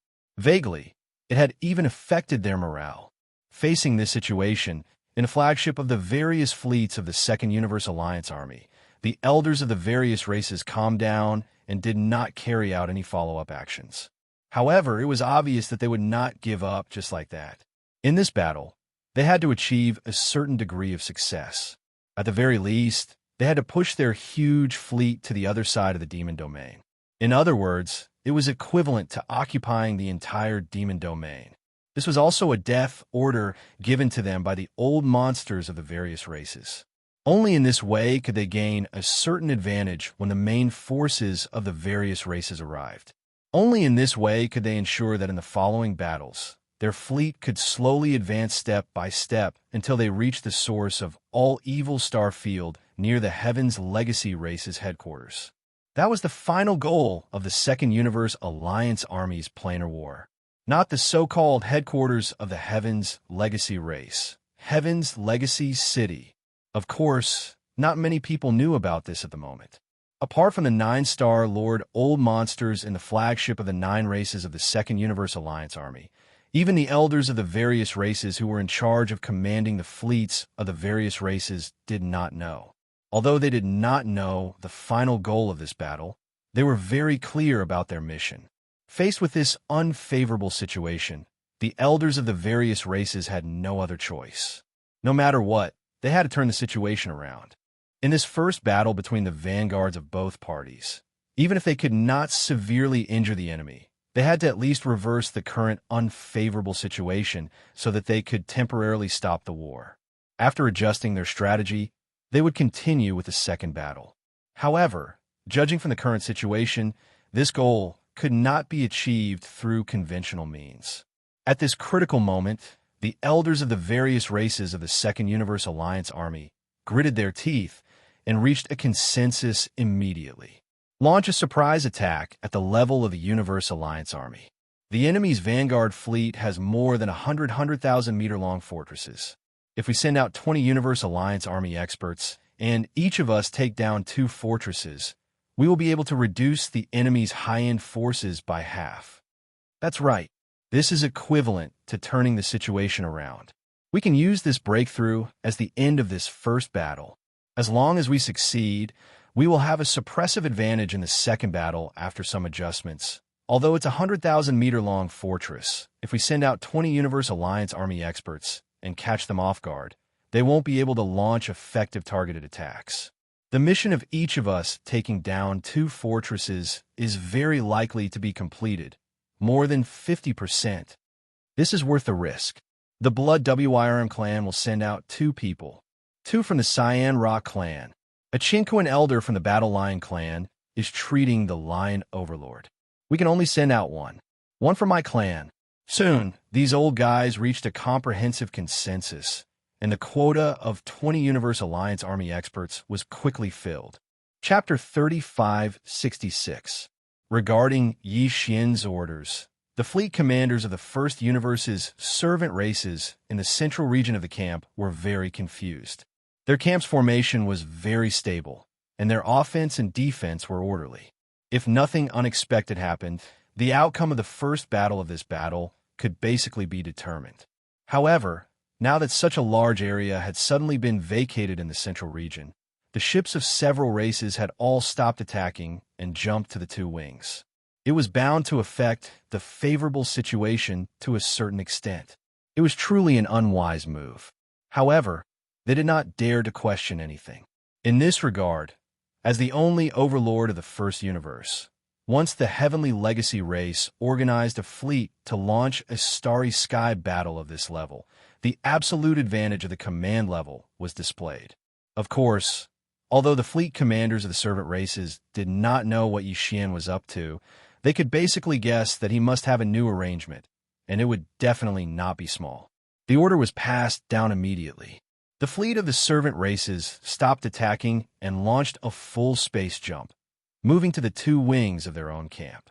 In the blink of an eye, a vast passageway hundreds of kilometers long appeared in the central region of the First Universe's huge camp line. It was empty, but in fact the demon race's spirit warlords, who had been activating the concealment array and guarding the void behind the camp, were slowly advancing into the central region of the First Universe's huge camp line. They were slowly advancing into this newly vacated area. All of this was clearly seen by the fleet commanders of the Second Universe's various races in the opposing camp. Of course, what they saw was only the fleet of the servant races jumping and moving out of a huge starry sky passageway. However, they did not know about the entry of the spirit warlords. They knew, originally, when such a huge creature entered the battlefield, no matter how careful it was, no matter how much it hid its energy fluctuations, it would still be able to detect some clues. However, at this moment, there was a spatial vibration barrier in front of the Second Universe's camp that prevented suicidal, jumping castles from approaching. This was also cut off. The possibility of the warships in their camp monitoring the energy fluctuations on Xianxia's side was also cut off. That was why its existence was not exposed even after the spirit battle cry entered the void passage in a short dozen seconds and was already in place. All of this took a long time to describe, but in fact it only took a dozen breaths of time. At this moment, the 20 figures that had rushed out from the Second Universe Alliance army had all entered the void battlefield. While they were rapidly approaching, they still had to dodge the dense rain of ship cannons. Due to the quantity of the light beam, the speed was affected. Otherwise, how could it take more than 10 breaths of time for a universe master to cover a distance of 100,000 miles at full speed? The 20 supreme experts had also noticed the abnormal behavior of Xianxia's camp. They didn't know why, but all of them had an inexplicably bad premonition. Their scalps were faintly numb. Subconsciously, they slowed down slightly while communicating with each other using their divine senses. What's the situation? This is a bit like the rhythm of a big move. If we go over like this, won't we be sending ourselves to our deaths? Indeed, something is wrong. I have a bad feeling. The commander of the enemy camp, Sha Baofeng, is definitely not simple. He is so decisive at such a young age. I'm afraid he really has some powerful backup plan. We have to be careful. Don't hesitate. Don't forget that we are the supreme experts of the 15th realm. No matter how powerful his methods are, he can just retreat. It's just that he can't complete the mission. Does he want to keep us here? That's right. The enemy is like this because he saw us attack. It's very likely that he has no choice but to use the empty fort strategy. He's just trying to trick us. Let's do it. Each of us will take 2 large fortresses. After that, we'll retreat immediately in case of any changes. After some communication, the 20 elders of the universe race from the Second Universe made up their minds and suddenly sped up. They were about to split up and launch a surprise attack on the vast camp line of the fleet of the slave races of the First Universe. If they were really allowed to close in and split up to charge at the more than 100,000 meter long space fortresses of their camp, then the result of this battle would be obvious. Although there were supreme experts of the universe race among the slave races of the First Universe, not many races would send supreme experts over like this vanguard fleet. Even if they did, it would be the main fleet in the rear. Moreover, Xian didn't have this intention at all. At this moment, seeing that the 20 figures were about to split up, a cruel sneer appeared at the corner of his mouth. He whispered to himself, "Tisk, TSK, TSK, TSK. This feeling is really amazing. Controlling the life and death of supreme experts. TSK, TSK, TSK. This time it's too big." As he muttered to himself, Xian immediately used his mental energy to contact the Demon Dweller race's great killing weapon that was already in the central region of the camp. He sent a signal to the Demon Dweller race's Star Lord, who was guarding the core node of the great killing weapon, to immediately attack. The other party didn't reply, but they gave the best response with their actions. Hum. Suddenly, a dense amount of weak void trembling sounds rang out. The effect far exceeded the commotion that a large number of void vibrators could create at the same time. Yi Xian even had the illusion that the entire vast and boundless demon domain was trembling under the sudden arrival of this high-frequency, buzzing sound. Before he could react, a terrifying behemoth suddenly appeared in the vast passage that was hundreds of thousands of miles wide in the central domain of their camp. It was a super cosmic megaphone with a maximum diameter of 300,000 meters, which was 600 miles long. More than two-thirds of the entire central domain was occupied by this megaphone. Of course, this was only the trumpet mouth. It extended backward along the trumpet mouth and became smaller and smaller. It extended layer by layer, and each layer was a large circle formed by countless beehive nodes. They were connected by strange pipes made of some special material. Although Yi Xian had already seen this spiritual war of the demonic tribe, he still couldn't help but feel a strong sense of shock when he suddenly saw it again. If even he was like this, there was no need to say much about other existences. Exclamations came from the fleets of the First Universe's slaves in their camp. It was even more so among the fleets of the Second Universe's allied forces. The only difference was their tone. The exclamations from their camp were filled with ecstasy, because this big thing must be very powerful at a glance. Cries of surprise rang out from the opposing camp, but they were filled with shock because they had also realized this point. Chapter 3567. Oh my God, am I hallucinating? What a huge megaphone. It's right in the central region of our camp. Look over there, Senior Xia really has a backup plan. Although this thing's shape is a bit deceptive, it's huge. One look, and you can tell it must be a starry sky, great killing weapon-level existence. There is no doubt that the outcome of the battle has been decided. Lord Xia has taken out all of his hidden weapons. He is going to end the battle with one strike. What happened? What the hell is that big guy? Not good. Something big is going to happen. With such a strange shape and such a huge body, this megaphone is definitely not simple. Stop attacking immediately and activate the energy shield at full power. Retreat. Retreat immediately. Old fogies, cancel the mission and come back immediately. As soon as the demonic race's spiritual battle talisman appeared, both sides instantly went into an uproar. Everyone cried out in alarm, and the entire void was in chaos. As for the 20 elders of the Qinquan race from the Second Universe, it was as if they had made an agreement. Their bodies froze, and their faces were filled with shock as they looked at the giant megaphone that had suddenly appeared. If it was said that they had only vaguely had a bad premonition before, then at this moment, these 20 supreme beings of the 15th realm, without exception, all of their scalps were numb, and their backs were cold. Among the top forces in the three universes, except for the Tianji clan and the human race, which had super fortresses more than 100,000 meters in diameter, only the 10 extreme heavenly palaces of the human race was said to have one or two non-technological products, but they were also enormous in size. A battleship with a diameter of over 100,000 meters.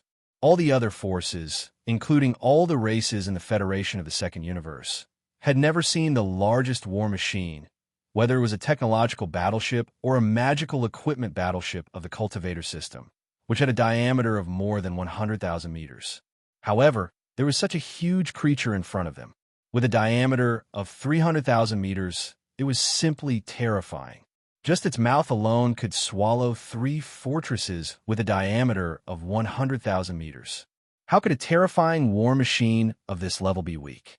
After realizing this, the 20 powerful figures instantly dispelled the idea of continuing to carry out the surprise mission. With a flash of their figures, they immediately wanted to leave. Some people tried to teleport, although it was risky, because the void was filled with interweaving beams of energy from the airship cannons. If they teleported and appeared, they would be directly hit by an energy beam from the antimatter death ray cannons, and they would probably die on the spot. But at the very least, this would allow them to escape from the void that the terrifying megaphone was aiming at as soon as possible. There are also some who chose to retreat in a more conservative and safe way. They did not use teleportation, but instead sped up and danced in the interweaving energy beams of the battleship cannons like rain, trying to leave as quickly as possible. However, it was all in vain. because at this moment, the spiritual battle cry finally roared. There were a total of 18 rings in different sizes in the front and back of the spiritual battle tower. Each ring was connected by strange pipes made of special materials. The number of beehive nodes on each ring was also different. In total, there were over 1,000 beehive nodes on each ring. Tens of thousands of powerful demons were sitting cross-legged in every 3,000-meter-wide beehive node. Then, they opened their eyes and activated the mental power source cores in their brains. Under the guidance of the commanding demons in every beehive node, the surging mental power was transmitted out.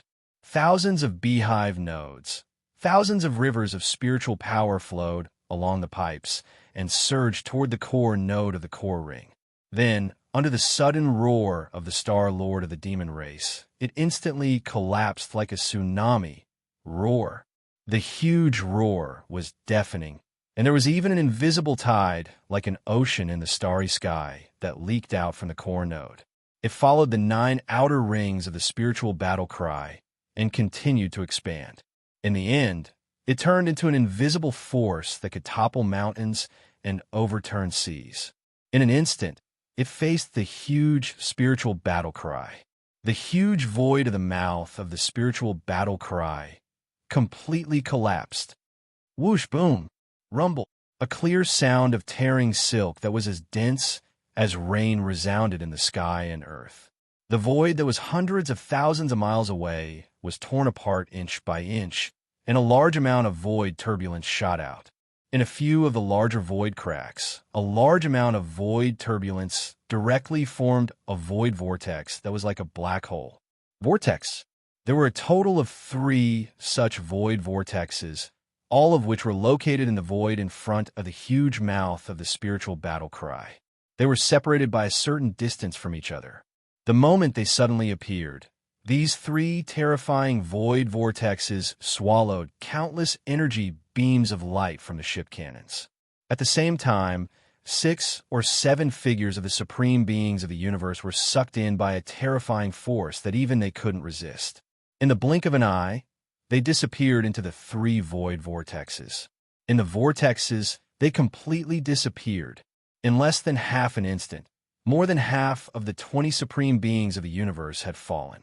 Such terrifying power scared countless experts from both sides. Even Yixian was so shocked by this scene that his back was dripping with white sweat. Originally, he thought that this starry sky killing weapon from the demon race could help him kill 1 or 2 supreme beings of the universe. After all, the supreme beings of the universe of the 15th realm were basically the strongest forces of all the top forces in the 3 universes. It was impossible for a large number of supreme beings of this level to fall. That would cause a great earthquake in the 3 universes, and the endless void of the universe would tremble because of it. However, not only did this terrifying scene appear, but it was also so easy to destroy. 6 or 7 supreme beings of the universe of the 15th realm didn't even have the ability or opportunity to resist, and they were completely wiped out. Of course, this was not all the power of the spiritual battle cry. The key was the 3 void vortexes. That kind of power belonged to the void of the universe. It belonged to the natural power of the way of heaven that couldn't be resisted by humans. How could the supreme beings of the universe resist it? This was also the reason why some of the starry sky, dangerous places in the 3 universes, even the supreme beings of the universe didn't dare to easily set foot in. The supreme beings of the universe were powerful, but in the face of the natural power of the way of heaven, they were only ants. In less than half an instant, the spiritual battle cry had obtained a terrifying result that was far beyond Yixian's expectation. Perhaps even the Star Master of the demon race, who was guarding the core node of the spiritual battle cry, didn't expect such power. After all, this was the first time the entire demon race used this kind of spiritual battle cry. Chapter 3568. What's going on? Where did the turbulence vortex come from? Oh my God, several people have been swallowed. Are the universe state experts going to die? What terrifying power! Even the space within a radius of several 100,000 li is being torn apart. countless turbulent streams of space are surging about, forming 3 vortexes that could devour everything. Is this the newest technological achievement of the Heaven's Legacy clan? No, it has nothing to do with the Heavenly Fate clan. There are no visible pillars of light. It's not an energy attack, nor is it a frequency attack similar to the void oscillators. It's invisible, but it's terrifyingly fast and penetrating. It's the mental power of the demons. I understand the function of the megaphone now. It can be magnified infinitely. No demon expert's mental power can be so horrifying, not even the super old monsters beyond the Star-Lord state. That's the power of the entire race. There must be countless demons gathered in the countless beehives of the megaphone. Experts. Trickling streams converge into an ocean, roaring and collapsing the void. Just as the spiritual battle cry roared, all the attacks from the battleships, fortresses of the 2 camps had basically stopped. This was because the experts controlling the battleships had been completely stunned and had forgotten to continue the work at hand. Of course, the Heavenly Fate clan's vanguard fleet, which was controlled by smart robots, was an exception. They simply ignored everything and continued firing rhythmically in an orderly manner. However, all of this was really not important. It could even be said that it was not important. This was because with the death of the 6 or 7 powerful beings of the 15th realm of the enemy camp, this invisible but terrifying majestic spiritual shockwave, after ravaging the vast void between the 2 camps, and after that, it became even more terrifying. It had already charged into the enemy's side as soon as possible. Crack, boom, boom. The defense line, which had been established by dozens of fortresses with a diameter of 100,000 meters by activating the void oscillators on the warships, collapsed almost instantly. Then, there were deafening explosions that felt like the sky was collapsing. What happened next was too gory. This vast and terrifying invisible spiritual power, which was like a tsunami in space, instantly rushed into the huge enemy camp. The first to bear the brunt of the impact were hundreds of thousands of warships of various types. Only a few small fortresses and large fortresses had time to perform a space jump, dodging further behind or not being affected by the giant spiritual tsunami. Almost all the ships outside of the 2 sides of the camp were affected. In an instant, more than 100,000 warships of various types were like paper. Under this invisible spiritual hurricane, they did not even last half an instant before they all collapsed and broke into pieces. However, this was not the end of it.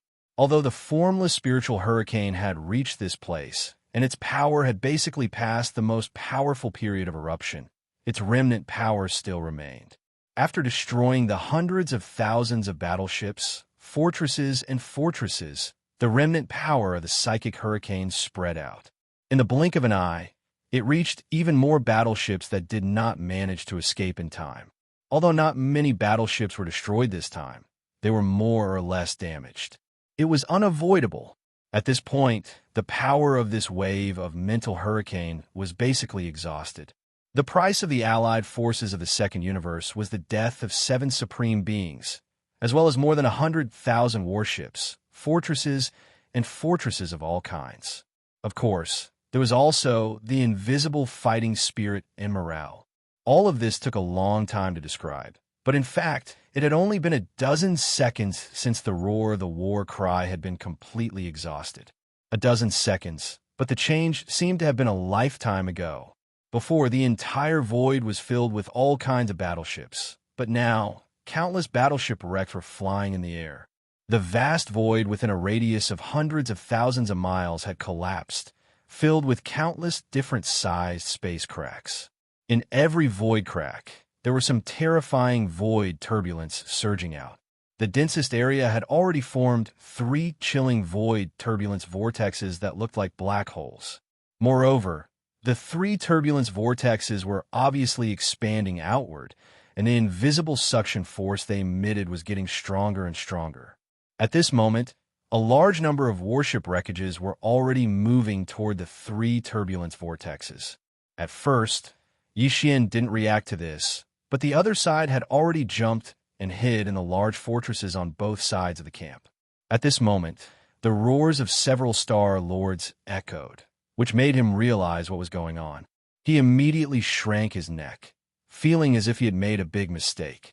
The realization, not good. This corner of the void is about to collapse. The 3 turbulence vortexes are expanding. Once they reach a certain scale, they won't be able to be stopped. At that time, an enormous void black hole will form here, slowly devouring the plane of the first universe. No matter how vast it is, there is no need to fear it in the short term. However, the plane-level natural wormhole behind us will fall. In the future, it will be impossible to jump directly from the second universe to the wormhole. This plane, stop it. We have to find a way to stop it. The consequences are too serious. Our races can't bear it. The losses are too heavy. If that's the case, the races of the second universe will be completely suppressed by the humans of the third universe. If they want to enter the first universe, they can only jump from another wormhole like borrowing someone else's land. That's too passive. There's nothing more to say. Old friends, let's attack together. In this situation, only when the 9 of us join forces and use all our strength to stimulate the power of the laws of the universe that we each control to form a large net of laws to stabilize this collapsing void. Only then can it be under the power of the laws of the universe. Next, self-repair and avoid complete collapse. As these words that revealed boundless anger spread out, 9 extremely dazzling pillars of light suddenly rushed out from the countless battleships in the opposite camp that were in chaos. They soared into the sky. Although their colors were different, their speed was extremely fast. Even Xianxia, who was as strong as he was, couldn't do anything.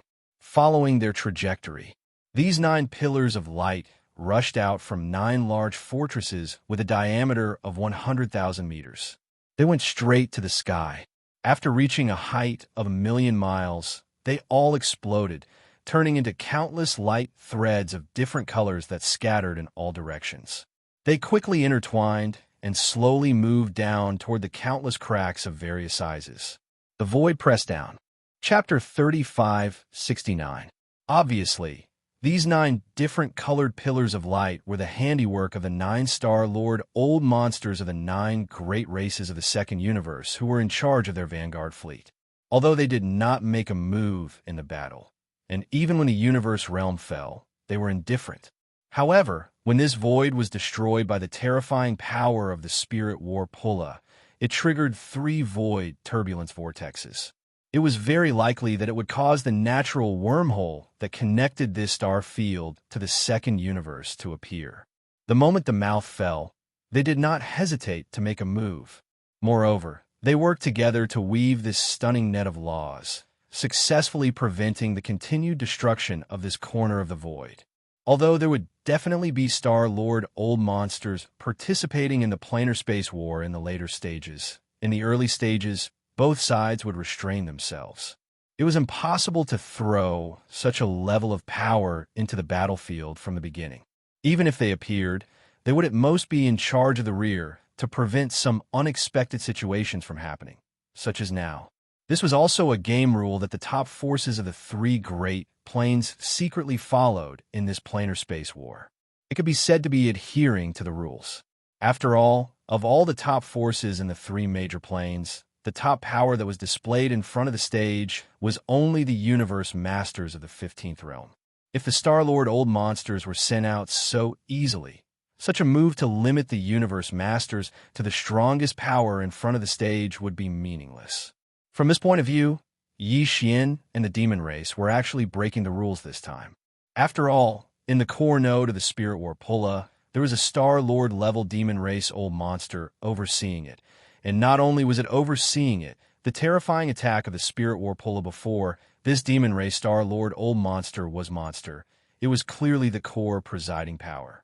However, due to the special nature of the Spirit War Pulla, everyone knew that it must require tens of millions of demon race experts to activate their spiritual power at the same time and gather it in one place. Coupled with the special structure of the Spirit War Pulla, only then could such a terrifying power effect be created. If the Star-Lord old monster showed up, No one would doubt the fact that the demon race had broken the rules and used the power of a Star-Lord old monster. Otherwise, this interplanar space war would have gone completely out of control from the moment the Vanguard fleet clashed. In terms of the combat power of the Star-Lords, there were still 9 such terrifying beings in the second universe. Although the demon's mental battle aura had appeared and was enough to awe everyone for a short time, it was still impossible for it to suppress 9 Star-Lords at the same time. No one would believe it. Because of this, the spiritual battle cry immediately activated the concealment formation and retreated after the first attack. This was partly because the tens of millions of demonkin powerhouses in the beehive nodes needed some time to recover their spiritual power. After all, they had used all their strength just now. All of his mental power poured out of his head. On the other hand, he was worried that the Star-Lord old monsters in the enemy camp would attack in anger. It would be a pity to destroy the Spirit War loudspeaker, but if the other party pulled out a Star-Lord old monster from the Spirit War pulla, it would be really troublesome. If one side brazenly broke the rules that both sides had tacitly followed, then the other side would definitely not continue to abide by them. Moreover, they would retaliate as soon as they confirmed this fact. At that time, the entire Vanguard fleet of the First Universe's allied forces would not be able to leave this area. The starry sky. They would be the target of the other party's revenge and vent their anger. And now, as the Spirit War pulla activated the concealment formation, it had retreated to the void behind it and disappeared without a trace. Coupled with the special structure of the war pulla and the terrifying fact that tens of millions of demon race experts had joined forces to attack, it made people feel that it was an acceptable fact to be able to display such power. It would not be possible to associate it with the Star-Lord old monster. Therefore, although the 9 Star-Lord old monsters from the second universe were angry at the moment, they did not continue to appear after joining forces to control the continued collapse of this void. They directly fell silent. It was not that they did not want to kill people in anger, but they were trying their best to restrain themselves. Although the 9 Star-Lord old monsters were strong, they might not be taken seriously by the Tianji clan. Besides, this was the first universe, their territory. They did not dare to break the rules and use the Star-Lord's strength to participate in the battle. Seeing that the 9 Star-Lord old monsters in the enemy camp did not make any follow-up movements, Yi Xian's heart, which had been in his throat, was completely relieved. At this point, the outcome of this battle had been completely decided. The second universe's allied forces had been defeated, and even 7 of the 15th Realm's universe grandmasters had fallen. Although this result was tragic for the entire second universe, it was obviously far from unbearable. Therefore, after the complete collapse of the void in this corner of the battlefield was effectively contained, the fleet camp of the various races of the second universe on the opposite side also began the post-war war. The reorganization. Yi Xian did not continue to pursue the victory and beat the dog when it was down. He still understood the principle of stopping while he was ahead. If he really forced the other party into a corner, it would be bad if the dog jumped over the wall in desperation. In any case, the harvest was shocking enough. There was no need to continue fighting. Moreover, the thousands of kilometers of the battlefield void in front of them, including the central battlefield domain, was still under the restraining power of the lawn net, which stopped the complete collapse. At this moment, it was slowly in the process of self-recovery, and it was not suitable to immediately start a star battle. Therefore, seeing that the other party did not fly into a rage out of humiliation and had no intention of launching a desperate counterattack, the entire huge formation line was shrinking inward and retreating backward. Yi Xian secretly heaved a sigh of relief. He immediately ordered all the flagships of the slave races on his side to retreat and reorganize the formation. The order to calculate the losses. The first battle of this plane-level star battle came to an end just like that. Yi Xian immediately used his spiritual power to contact the spirit battle cry and ask about the tens of millions of demon experts in the nearly 1,000 beehive nodes of the battle cry. Luo Yinyang also possessed a mind source core, so he had a good understanding of the mind power of a demon. Using up all of one's mind power in an instant was extremely crazy, so not everyone could withstand it. Some people would be able to recover after some rest, while others would most likely die on the spot. The truth was as expected. Imperial Uncle Mo Qigong quickly responded to Yixian. Tens of millions of demons were all recovering at full strength. It would take at least 3 days for them to use the spirit battle cry again. Moreover, in that attack just now no less than 30,000 demon experts had died on the spot. Although the spiritual battle talons were not attacked by the enemy camp, just the fact that it was their own side that caused this kind of casualty ratio to reach close to 1 in 1,000. It had to be said that this was definitely a very heavy one. Chapter 3570. After the end of the first battle, both sides retreated tens of millions of kilometers. Although the two sides were still facing each other, the distance between them had already exceeded the range of a large fortress with a diameter of over 100,000 meters. Therefore, the tense atmosphere of war that had been shrouding this part of the void for some time finally dissipated and was relieved for the time being. In less than half a day, the space that had almost collapsed in the previous great battle had been completely restored to its original state. After all, it was an enormous universal plane with its own mysterious laws of operation.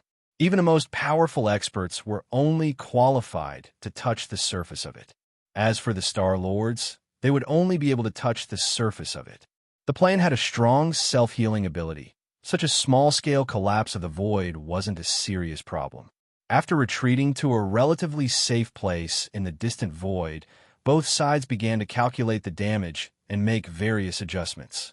These data were quickly revealed. This was the result of the battle and could be used to boost morale, so there was no need to cover it up. Of course, that was referring to the coalition army of the slave races of the first universe, led by Yixian. As for the races of the second universe, they were the losers in the battle. They could only hold their noses and endure the mockery. However, in the dark, they were obviously planning for the follow-up battle.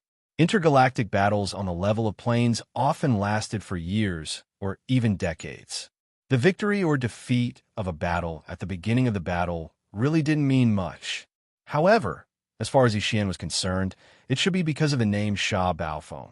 This battle had completely made it famous in the 3 great universes. He had become one of the 5 unparalleled geniuses in the world. In this battle, Sha Baofeng's personal talent and commanding ability were both stunning. In terms of personal talent, the more setbacks he faced, the braver he became. After being brutally abused by young Master Linghu, he actually went against the flow. In terms of mechanical fusion abilities, he had a qualitative change in understanding. He single-handedly challenged a large group of young elites from the various races of the second universe. He killed and captured, and his limelight was unparalleled. He was definitely as brutal as the young master of Linghu clan or the young master of the Netherworld clan. It was safe to say that the alloy Battle God's invincibility in space became a legend for a while. As for the individual battlecraft battle commander, although this battle didn't reveal too much of his magnificent commanding skills, the battle results that he had obtained couldn't be denied. More than 200,000 warships, fortresses, and fortresses of various models were destroyed in the battle. 7 grand cultivators had died. As a young commander who had never been to a space battle before, and in a plane-level space battle, he should be proud of his achievements. The 3 universes were in an uproar when the news spread out. The Heavenly Fate clan released an official statement to commend Sha Baofeng, the commander of the Vanguard fleet, as well as all the experts of the slave races who had participated in the battle. On the second universe's side, the major races were roaring like thunder, especially the races of the more than 30 young experts who had died or been captured by Yixian. They even said that they wanted Yixian to wash his neck clean and wait. They would take his head in the next battle. In addition, the races behind the dozen or so young experts of the second universe who had been captured alive were clamoring for Yixian to release them immediately. Otherwise, once they were captured, they would definitely beg for death. They also said that Yixian's act of capturing his opponents in a fair battle on the individual level and claiming that he would roast them later was simply outrageous and had crossed their bottom line. If they didn't release them immediately, The races of the second universe wouldn't rule out the possibility of sending their grand cultivators to assassinate him. Yes, at that time, they wouldn't say that the seniors were bullying the juniors. In the face of this threat, Yi Xian sneered. He immediately appeared in the central region of the battlefield and declared his stance in front of all the experts of the second universe's united forces. You still have a nerve to say that it was a fair battle? Clearly, I'm the one fighting all of you alone. Why didn't you talk reason first when you swarmed up? Now that you've been defeated so thoroughly, you're using this kind of trick. It's too disdainful. In addition, are the grand cultivators of the universe that awesome? It seems that I've killed 7 of them in just this battle, right? They're all elders of the races of the second universe's federation. Do you think it's too little? If that's the case, just send them over. I'll kill as many as they come. I won't refuse. Then, as if to prove his determination, Yi Xian waved his hand and summoned a set of tables and chairs. He placed them in the void of the central region of the battlefield and sat down. There were knives and forks on the table, but the plate was directly omitted. The huge table was just a plate. At the same time, at the bottom of the ring-shaped volcano in the central region of the space inside the Shinnon Cauldron, Ji Jinghong, Jiao Ritian, and the nearly 20 elites of the second universe's various races who had just been thrown in and imprisoned in the prison of the mountain wall not long ago, had yet to recover from the intense shock and horror in their hearts. Among the huge corpses that were randomly placed on the central region's plain at the bottom of the volcano, then one of them flew up on its own. It was the gold iron-horned rhinoceros with a body size of 20,000 feet. The head of this gold, iron-horned rhinoceros was completely pierced through from the top to the lower jaw. It died at that time, but the corpse was left behind by Yi Xian because he had never tasted rhinoceros meat before. At this moment, the huge body of the gold, iron-horned rhinoceros floated up automatically. Its right hind leg instantly separated from its body and floated up. The rhinoceros body that was missing a strong right leg fell to the ground again. Anyway, everything in the Shinnon Cauldron could be kept fresh forever. Yi Xian didn't have to worry about it rotting. He could eat it and use it at any time. However, considering that there were still some living people imprisoned in the prison of the mountain wall at the bottom of the volcano, they had to be kept for a long time in the future. If these corpses were left in front of them for a long time, they would be scared out of their wits. The mental pressure they had to bear was too great. Therefore, at this moment, after the corpse of the gold iron-horned rhinoceros fell to the ground of the central region's plain at the bottom of the volcano automatically cracked open a crack. All the corpses fell into the ground through the crack. There, Yi Xian opened up another independent sealed space specially used to store blood. Meat was eaten, including the more than a dozen corpses of ancient creatures with terrifying auras that he had taken out from the source of all evil star field. They were quietly stuffed in by him. At that time, he didn't alarm Ji Jinghong and the others because he was afraid that these 4 guys would be scared to death. At this moment, as a crack opened in this underground sealed space, the general scene inside was also seen by Ji Jinghong and the others in the prison of the mountain wall around the bottom of the volcano. Chapter 3571. Oh my God, the remains underground, they're definitely not ordinary space beasts. I clearly saw a real phoenix.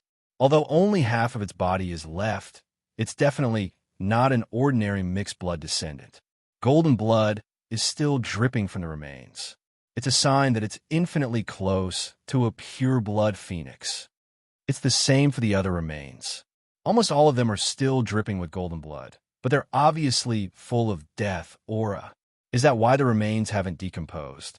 Even the super old monsters in our clan who are beyond the Star-Lord state are far weaker than them. Where did the remains come from? Are they also the result of young Master Ling Hu's battle? That's too shocking. It's impossible. He's not that strong yet. Far from it. What's more, although the aura of these remains is strong, the aura of death is strong. It's at least 10,000 years old. This is clearly the precious meat that was originally stored in the Medicine King tripod, and young Master Ling Hu took advantage of it. That should be the case. It's really enviable. Not to mention using this level of precious blood and precious meat to refine heaven and earth great medicines. Even if it's simply roasted, it would have great benefits for the evolution of one's physical body. Young masterling whose luck is truly heaven-defying to have such good food. Can we not talk about that? Look up. The right hind leg of the fine gold iron horn rhinoceros is yours. The four of us saw Lion Boffing's head being roasted and turned into a braised lion's head. The last words were uttered by Xianxia, the young lord of the Golden Eagle clan, who had always been a man of few words. His words reminded the dozen or so new recruits. They reflexively raised their heads to look, and their expressions changed drastically. They subconsciously swallowed their saliva, and their faces turned ashen.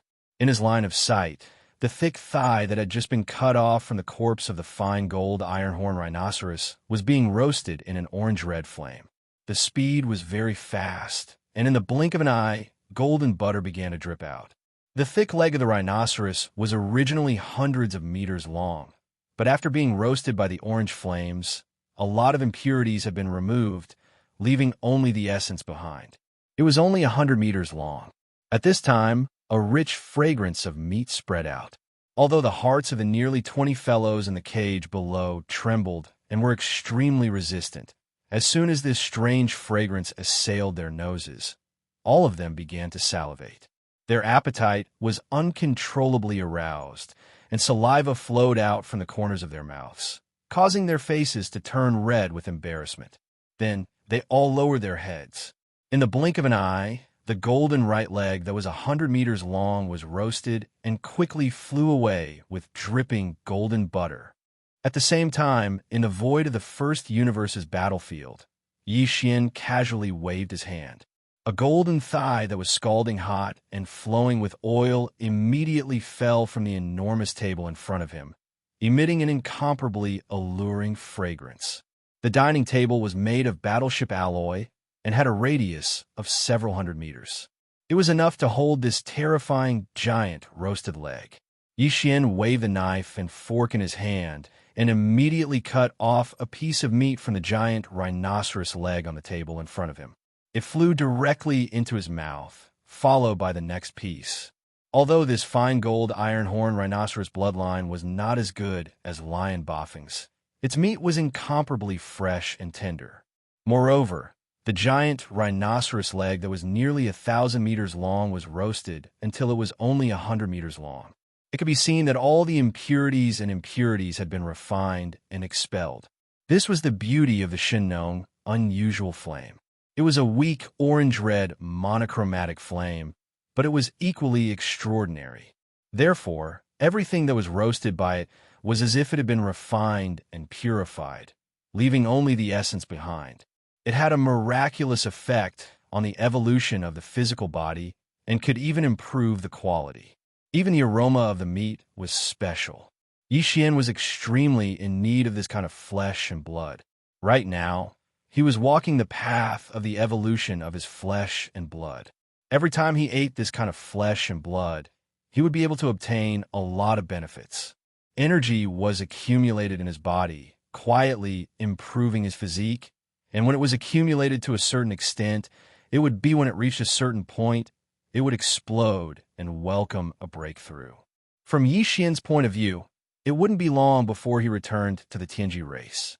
At that time, he would think of a way to enter the inner regions of the Tianji continent, infiltrate the imperial prison, and rescue the past generations of the imperial demon race.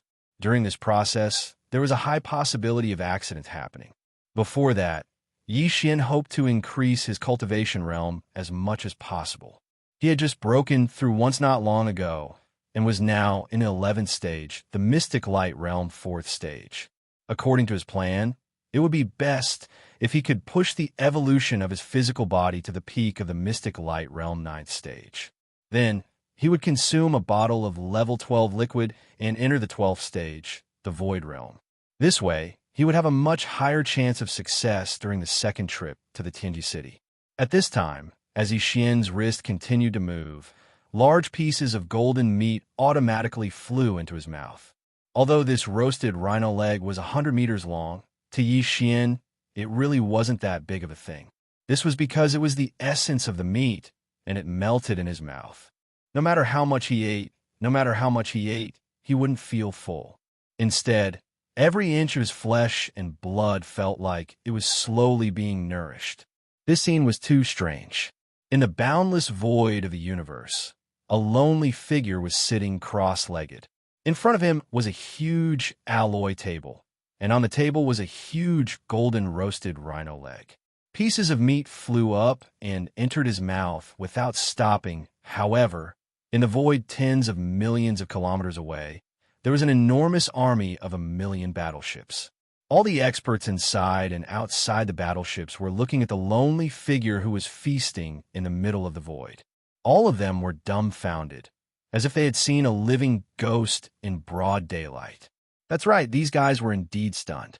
No one had expected that Xian would actually eat as he pleased. He had even roasted one of the rhino's hind legs in advance. At this moment, in front of the army of 1,000,000 battleships and countless experts of the Second Universe's various races, he was slowly eating.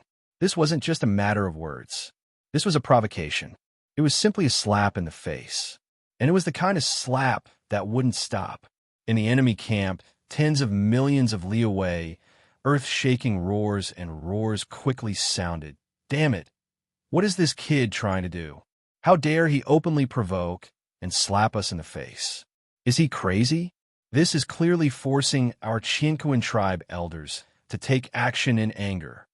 There's a conspiracy. There's definitely a conspiracy. Previously, he seemed to have used this method to lure 20 of our Xianxia elders to attack. In the end, before they even arrived, he took out a terrifying giant cosmic megaphone. This brat is too evil. He clearly has the same intention this time. He wants to use the hind leg of the gold essence iron-horned rhinoceros to lure our Xianxia tribe elders out, and then use that damned cosmic loudspeaker to launch a sneak attack? Chapter 3572. 100-meter-long roasted rhinoceros leg was indeed a huge piece of food, but as Xian's wrist flapped, it only took a little more than a minute for the entire roasted rhinoceros leg to be reduced to a skeleton. All of the golden rhinoceros meat had gone into Xian's stomach. Countless experts from both camps rolled their eyes at this scene, and they cursed in their hearts. Some of them even secretly wiped the corners of their mouths and unconsciously drooled. Although they couldn't smell the aroma of the roasted rhinoceros leg from tens of millions of kilometers away in the void of the universe, everyone knew that it must be delicious just by looking at how Xian was chomping down on it. Yet, such a delicacy had fallen into the stomach of a robot. This made many people curse in their hearts, and they were about to curse out loud. It was simply a waste of God's good gifts. After eating the 100-meter-long roasted rhinoceros leg, Xian's qi and blood immediately surged. He felt like he was about to break through, but he was just a little bit away. Just as Xian was hesitating whether to add more fire and roast another leg, someone from the opposing camp finally couldn't stand it anymore and spoke up. "Kid, it's not that this old man is bullying you, but you've gone too far. If I don't keep you here today, I'm afraid that the 3 major planes will laugh at our second universe for having no experts." These words were not loud, but they clearly reached the ears of the countless starry sky masters in the huge fleets of the 2 camps, causing them to tremble and feel like they wanted to crawl on the ground. A Star-Lord monster. This was clearly a Star-Lord monster overseeing the flagship of the 9 major races in the second universe who couldn't stand it anymore.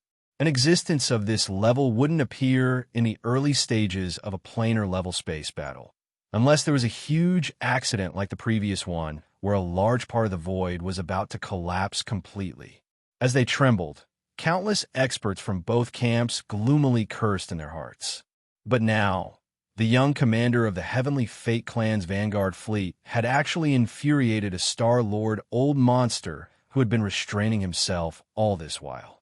There was no one else who was capable of stirring up trouble, and he was definitely on par with young Master Linghu and young Master Hades, as expected of a peerless genius of the same level. Through the Starry Sky Network, all of this was transmitted to the major clans in the first universe. There were even some scout battleships that were responsible for the transmission of information, transmitting the live images out of the first universe. Therefore, Countless experts in the second universe and the third universe, where the human race was located, also saw this scene. For a moment, the three universes were filled with sighs and sighs. The Tianji clan had finally produced a little demon king. First, he learned from Linghu Young Master and Netherworld Young Master, embarking on the path of a starry sky foodie of no return. Now, he had almost learned the two's ability to cause trouble. With these guys causing trouble, the three universes' planes would never disappear in the future. It stopped. It was true that every family had its own problems. Even the Tianji clan was the same. Among the electronic intelligent life forms, there could also be super prodigals and troublemakers. Before he finished speaking, an incomparably terrifying aura had already soared into the sky from a 100,000-meter-long fortress behind the enemy camp tens of millions of miles away. It transformed into a giant palm of the universe, quickly grabbing toward the void where Xian was. This was clearly the rhythm of directly capturing Xian and suppressing him. Seeing this scene, countless experts from the three universes turned pale with horror, and some of them had already begun to sigh. This peerless evildoer of the Tianji clan who had appeared out of nowhere was too arrogant. Moreover, he didn't know how to adapt to the circumstances. He had already learned from the mistakes of young Master Linghu and young Master Netherworld. But he was still so rampant. Now, he had finally provoked a Star Lord Old Monster to make a move. This time, there was no way he could escape. He would be completely reduced to a tragic state in front of countless experts from the three universes. After all, it was a Star Lord Old Monster who had made a move. He was already powerless to overturn the heavens and could not escape the fate of being suppressed. Xian sneered, calm and fearless. At least he still had a trump card, which was that he could use the interstellar coordinate jump ability at any time and leave in an instant. Previously, he had already ordered the devouring system in his body to prepare for this in advance. In addition, Xian was also confident that the Star Lord Old Monster who was roaring toward him would not make a move in the end. This was because he had already expected this and was prepared for it. Boom! Just as the roaring giant energy palm that blotted out the sky was only a few hundred miles away from Xian, a black golden head that was 100 meters in size suddenly descended from the void in front of Xian. With a bang, it slammed into the huge alloy table that was suspended in front of him. This was the ferocious head of a one-legged golden crow. Back in the origin of all evil Starfield, the Netherworld Furnace had once spat out a one-horned golden crow that it regarded as trash. It was 1,000 feet long, but only half of its body was visible. Its flesh and internal organs were all pale gold, and the surface of its body was covered with black feathers. This one-legged golden crow that had fallen at an unknown time had black feathers all over its body. Not only were there specks of golden light flashing, but its entire body was also enveloped by golden flames that surged out of its body. However, these golden flames were not pure and had gray spots. Its aura was an existence that had surpassed the Star Lord Old Monster level. At that time, the mechanical demon bug could only look at it from a distance of 10,000 miles. Once it got close, the mechanical demon bug's alloy body would collapse. However, when it walked out of the Netherworld Furnace, taking advantage of the fact that the layer of energy protection that the headless infant corpse had not yet formed on the surface of its body. After that, Xian conveniently stored the remains of the Golden Crow and the remains of a dozen primordial creatures into the Shin cauldron inside him.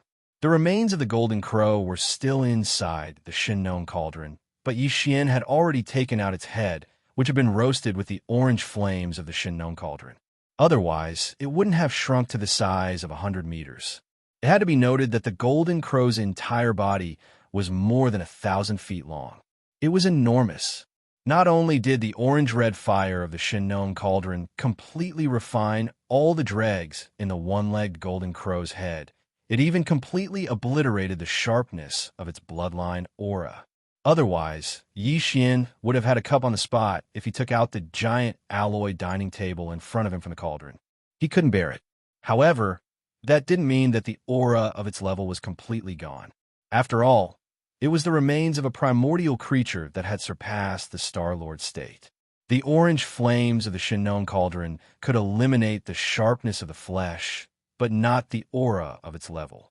It was precisely because of this that when Yi Xian took out the head of the one-legged golden crow and smashed it onto the table in front of him, the enormous palm that was rumbling towards him from hundreds of kilometers away seemed to have responded and instantly came to a halt. After pausing in the air for a short moment, it immediately retreated. Chapter 3573. In the void in front of them, the enormous hand retreated rapidly. It traveled millions of miles in the blink of an eye, stirring up a storm and raging in the sky. At the same time, in a flagship fortress at the rear of the enemy's camp, the Star-Lord of a certain race from the Second Universe, who launched the overwhelming palm, exclaimed in shock, "What? A Sector Lord level golden crow? That's impossible." Rumble. Before his voice fell, the giant palm that was rapidly retreating had already collapsed midway, turning into a terrifying energy that blotted out the sky and covered the earth, spreading out. It was obviously because the Star-Lord was so shocked that his mind was in a mess. He couldn't even control the technique that he had just used, and it collapsed on its own in the void. All of this happened too quickly and too unexpectedly. Countless experts from both sides were unable to react in time. At this moment, their minds were in chaos. Just like the void where the gigantic palm had exploded, there was a rumbling sound. The Star Master Old Monster was actually scared away? How was that possible? What was the origin of the bird's head that Baofeng Sha had launched? It was so powerful that even the Star-Lord Old Monster was caught off guard. He was so shocked that the divine ability he used collapsed on its own. Immediately afterward, a few more exclamations came from the opposite side of the enemy camp. They were all Star-Lords or existences